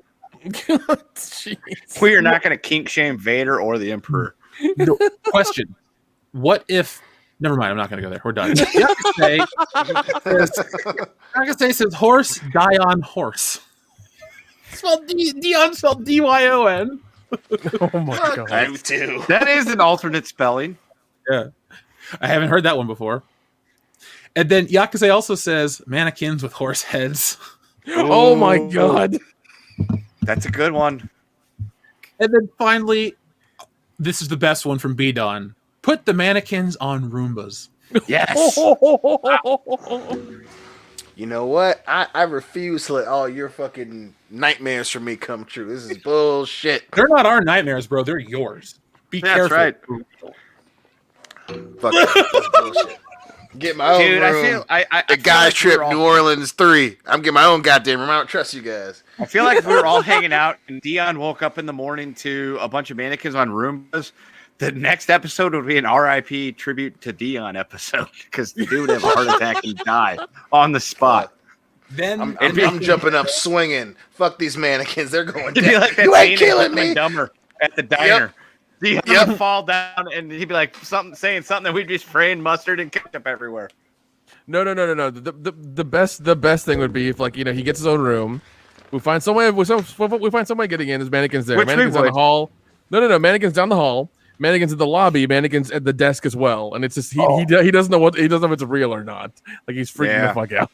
Dude, that episode of The Twilight Zone where that lady is like goes out and she comes back and there's nothing but mannequins everywhere. That's Dion's like hell. Fuck and then he finds out he's actually a mannequin and he got his like 30-day pass or something like that. Holy shit. I'm not even getting my bags. I'm just making sure I got my wallet. I'm walking the fuck out of that room. I'm walking, fuck that hotel, fuck that room, fuck that city. I'm just seen enough TV and movies to know when to get the fuck out of Dodge. Yeah, imagine we went that elaborate with it. Oh my god, it would be. Dude, he would throw himself off the building at that point. Be like, wait, I'm a mannequin too. Be like, try Dion, you're an imitation of life. Just be that freak out scene from fucking I Am Legend. You didn't tell me if you're real right now. Are you real? I'm just freaking out, and I'm out, and I'm fucking out. Bye. Whoa. Good night. Whoa. See you next year. Deuces. Whoa. Hold on. I thought we were going to close this show out. We have one more story to cover that is news to me. Oh. It's about Zack Snyder. Yeah. Yeah, what the fuck is this? Why the Snyder cut of Justice League isn't widescreen? Wait, what? Yeah. Hold on. Superhero fans were recently treated to a throwback aspect ratio when WandaVision opened its run of yesteryear sitcom in glorious black and white with square TV that viewers saw on their sets for decades. But it was semi-expected given that WandaVision's TV time-hopping gimmick. What people may not have been prepared for was the trailer for Zack Snyder's Justice League, aka the Snyder Cut, being presented in a very similar ratio, and to learn that, yes, all of the new Justice League, which will premiere on March 18th on HBO Max, will be presented fully inside that square. Huh. So why exactly is the Snyder Cut going full frame, and why is Zack Snyder himself, or what has Zack Snyder himself said about it? Sources have confirmed to IGN that Zack Snyder's 4-hour reassembling of the Justice League is using the boxy 1.331 ratio. So the question is why? Well, the director's love for the format stemmed from the IMAX scenes shot. Fuck this. I'm done. I've only been awake for the past 10 or 15 minutes, and I usually don't have a lot of opinions on this.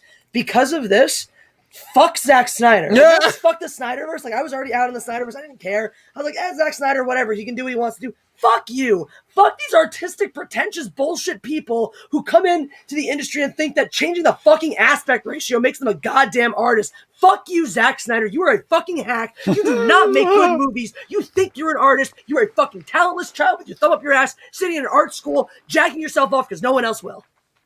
So, all I would like to claim is gimmick infringement right now. That's Dion's gimmick. Yeah.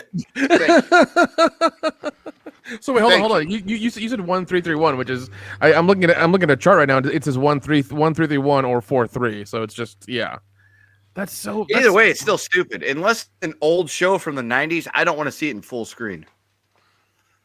So here's the TLDR version, guys. It's now it's a square movie because it's part of Zack Snyder's original vision. Well, I go through all this. No. So what you're saying is his original vision is outdated. Who would have fucking thunk, right? Yeah. You gotta be fucking kidding me, man. This is ridiculous. Yeah. My vision stops in the 1990s. I think somebody fucked up somewhere when they set up the camera and they filmed it that way, and he's got to just take the L. And he's like, "Yeah, it's my vision now." It's like, okay, we'll see how this goes. Full of shit. It's like, congratulations, your vision is a 90s sitcom. Good job, dude. You can't even get the Blu-ray of it because it would just stretch the image. It wouldn't. You can't do anything with it. Yeah, it'd be all distorted to fuck. Yeah. So I guess it's going to be perfect if you watch. This is for the Instagram crowd, folks. This is coming directly to Instagram now. It's perfect. If you're only on social media, why watch a $70 million addition to a couple $100 million film? Why get the full picture? Nah, let's watch it in full screen. Why? It's because you own a tube TV and you haven't evolved past 1999. He just forgot that Quibi's got shut down, so that's why he's looking at it. This is all part of the master plan of Quibi. Thank you. Yeah, Quibi was going to buy it, but they ain't got the money. They ran through the $2 billion. Yeah, he didn't hear the memo fast enough. Jesus. Yeah, because he's still using snail mail. He hasn't got the letter yet. Happens. So he did have 2 more super chats rolling. First off, he gets the button because he requested it. Yakase says, I will never not. Fair enough. That will always be classic.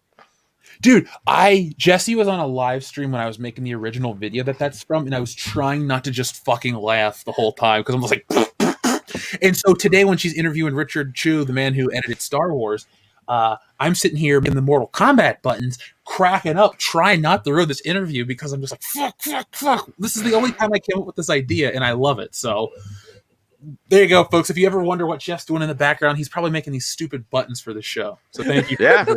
Jam Ram's the new Bangarang. Jam Ram! The one. God damn it, I love it so much. I still That's great, but just Jam Ram, it just hits so many layers. I know. This is weird here. It's weird pressing a button to hear my own voice. So I can just go Jam Ram like that, but so the button's better. I wonder why. Good. All right, so this is the perfect super chat to close out this amazing show. It comes from our good friend Up the Ass Franklin, Jesse.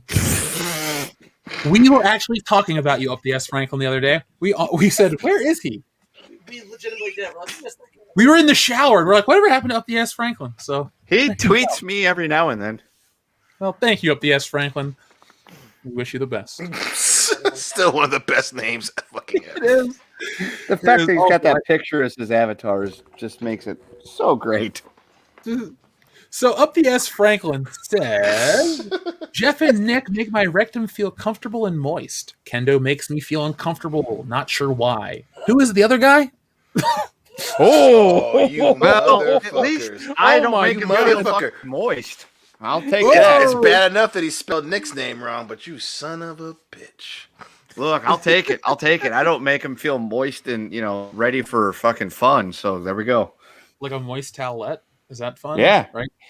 Up the ass Franklin's a moist toilet. I don't even know what that means, but okay. Oh my god. Joseph Bianowitz, thank you very much for your super chat. He says, "Did you hear that the toilet flush? Well, that's the Snyder Cut. 2 things: Mortal Kombat and Jamaram." All right. Well, since you requested Mortal Kombat, Joseph, make sure that you pick a number. Hurry, pick one quickly, or else I'm gonna use one of the numbers from your super chat. 2. Okay, fine. You spoke for him. And Joseph, if you pick something else, I'll still press whatever number you picked to. So Kendo says 2. Is he psychic? He might be. We don't know. Be. Psycho, guaranteed. Oh, I said 5. Oh, he said 5? Oh, well, pardon my French, but I'll be damned. Walker told me I am. Oh my god! Anybody listening to this afterwards is gonna be so fucking confused. It's gonna be great. They're like, what the hell is happening? The kid's got Mortal Kombat AIDS. Oh my god! And then that awkward Walker smile. That was a little fun editing on my part, Dion. The fucking context of that whole thing is just fucked. It really is the perfect way to spend a Thursday night, folks, with the bullshitters. We have reached the end of episode 253, so I'd like to thank everyone for joining us. We've blown past the 1,000 thumbs up, 1,037. So I guess this means something. Let me remember that today hit that 1,000 thumbs up. So going to show it something. Remind me. Nick, Kendo, Dion, is there anything you'd like to say to the audience before we put this baby to bed? No, I got a .com. Eat pussy. All day. Not all day. Just some days. Dion, it's going to be okay. God damn it. I knew he was going to do it. Francisco Octavius, that was an awesome title. Walker, Texas Hole. Oh, we get one more super chat. Oh, and another roll in from our friend Headcase Laboratory, who says, "What the fuck is happening to cartoons today?" Nothing good. Nothing good. I mean, if it's not the Cal Art style, it's pointless. Like, the only thing I guess is kind of interesting is the Clone High remake, or not the remake, but the continuation. Hopefully, that's not shit. Well, I like the Velma one, but I hope to God it's not woke. I really hope it's not, but it probably will be. It will be. Yeah. Dion is salty. That is an accepted version of his name in terms of spelling. So we had a lot of people play a game tonight, unofficially on a channel called Alternative Kathleen Kennedy Facts, and this is my personal favorite of the night. Kathleen Kennedy caused the potato famine. That bitch. I should say Kathleen Kennedy caused the Dust Bowl, which caused my least favorite book of all time, The Grapes of Wrath, to be written. So Kathleen Kennedy caused the grapes. Fuck you, lady. That's your worst thing. Although fade in, Jeff. Fade in, Jeff. Fade in. That should just be the end of the show. So, chat roll from our friend Head. Well, wait, hold on. We had a couple more. First off, up the S. Wait, no, it is Headcase Laboratory who says Thundercats roar, and now they're doing an Aquaman Thundercats roar. What? Okay. Hold on. Aquaman cartoon. Because Aquaman can't handle something lame. Yeah. Wow. No. There's a unibrow. Seaman would never do that type of thing. You know what? I like this cartoon because it makes Mira look stupid. She has a fucking unibrow. And if Amber Heard looks stupid, I can support this cartoon. I'm 100% behind it. That's stupid. Oh, that is, man. That's oh yeah, it's at like not Steven Universe, but like yeah, kind of Steven Universe. Yeah, it looks like the Powerpuff Girls took a bunch of fucking drugs and then drew cartoons. It's Adventure Time. Yeah, that's what it is. Yeah, it's that style. You're right. Yeah, I don't like that style, definitely man. the LSD version of Scooby Doo. That's what Adventure Time for sure. Yeah, that's what like I tried watching Adventure Time and I was like, what the fuck is this? I loved it in college. Yeah. Well, there you go. There's no judgment. I used to watch Flapjack. No, not Flapjack. Wait, was Flapjack the one about the kid on the pirate boat? Because that one was funny. That's the one I'm talking. Yep. Okay. Flapjack and Gumball always confuse me. Gumball's that stupid purple cat. No thanks. Yeah. Up the S Franklin, thank you very much. He sends in a super chat and goes, "I'm always here, but really, who's the other guy?" We don't even know. Motherfucker. Other guy, Damn smart ass fans. Motherfucker, continue the goddamn joke. What the fuck? You really are got your head up your ass, Franklin. He just wants to know who you are, Dion. God damn it. Oh my god. Screen Rant. That's about right. Yeah. Screen Rant. There you go. So, folks, we're gonna go. Nick, is there anything you want to say before we close out? Buy Dogecoin. There you go. Yes, do that. Buy at the dip. Yeah. All right, folks, we're gonna go. I'll be back. I have a video coming out in a few days, so be on the lookout for that, as well as a whole next week. Make sure that you check us out on the High Council this week. You have a couple more super chats coming in. Oh, okay. Well, we'll read those in just a second. But just make sure you guys join us on the High Council this week. Yes, we've been talking about the whole show, but this Saturday we have the Jurassic Park stream. Remember, what's the time? Because remember, you were in the bathroom when I was 4 talking p.m. 1 p.m. Pacific. 1 p.m. Pacific, folks. So join us. It'll be Jesse, myself, Dion, Ninja Lawyer Steve, and what's his AK Rex. And I believe AK Rex is bringing a buddy as well. and AK Rex, and 2 of those guys are for sure paleontologists or paleontology enthusiasts, sculptors, creators. So it's going to be a very cool dino stream, unlike anything you've ever seen before. So join us over on Mindless Entertainment. Again, 1 p.m. Pacific. Check Twitter. I'll even retweet that stuff out, so be on the lookout for the links. Now, Joseph Bianowitz says, "It's moist hole." Hold on. It's moist hole. God damn it. Very moist. Oh, hold on, wait. There's another one, too, from Headcase Laboratory. Moist. Right behind you, Dion. Fuck both of y'all. How about that? So we got two more just popped up. Up the S Franklin says, LOL, who is he? Please. Never seen him before. No joke. Fucking Franklin. Oh my You're God. pushing it. You're pushing it.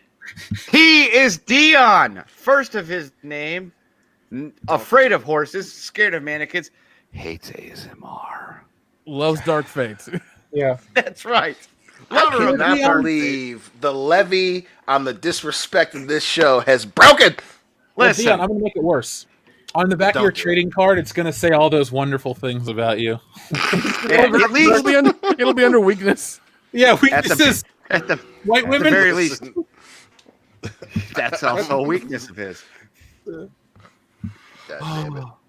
Okay, so Fandom Beats is a great show. I'm actually watching with my dear mom. Well, mother of Fandom Beat, thank you for listening. I'm sorry for the stuff we said. The Fandom Beat, thank you for sharing us with other people. We appreciate that. Hopefully you guys had a good night. Samurai Vader, thank you very much. As soon as that pops up in the proper window, I will read this. He says, sandwich, moist and delicious. Hold on. Let me get close for Dion. God damn it. Sandwich, moist and delicious. Why the fuck you saying like Arsenio Hall? You. Get in the back of the van. This is FDS Franklin says, thank you, Kendo. I appreciate your honesty, but can you please do it again, but less creepy this time? fucking Franklin. God damn it. His name is Dion. First, his name, lover of horses, lover of mannequins. He is the dark fate. Zack Snyder movies I'm are not gonna his have pleasure. any hair in my ears after this. Like, fucking my fucking abs are gonna be exhausted from clenching so goddamn hard because these smart asses keep whispering ASMR into the damn microphone. Dion, we love you. God damn it! your morning shit tomorrow's gonna be real awkward. We're actually your friend, and we care about you, Dion.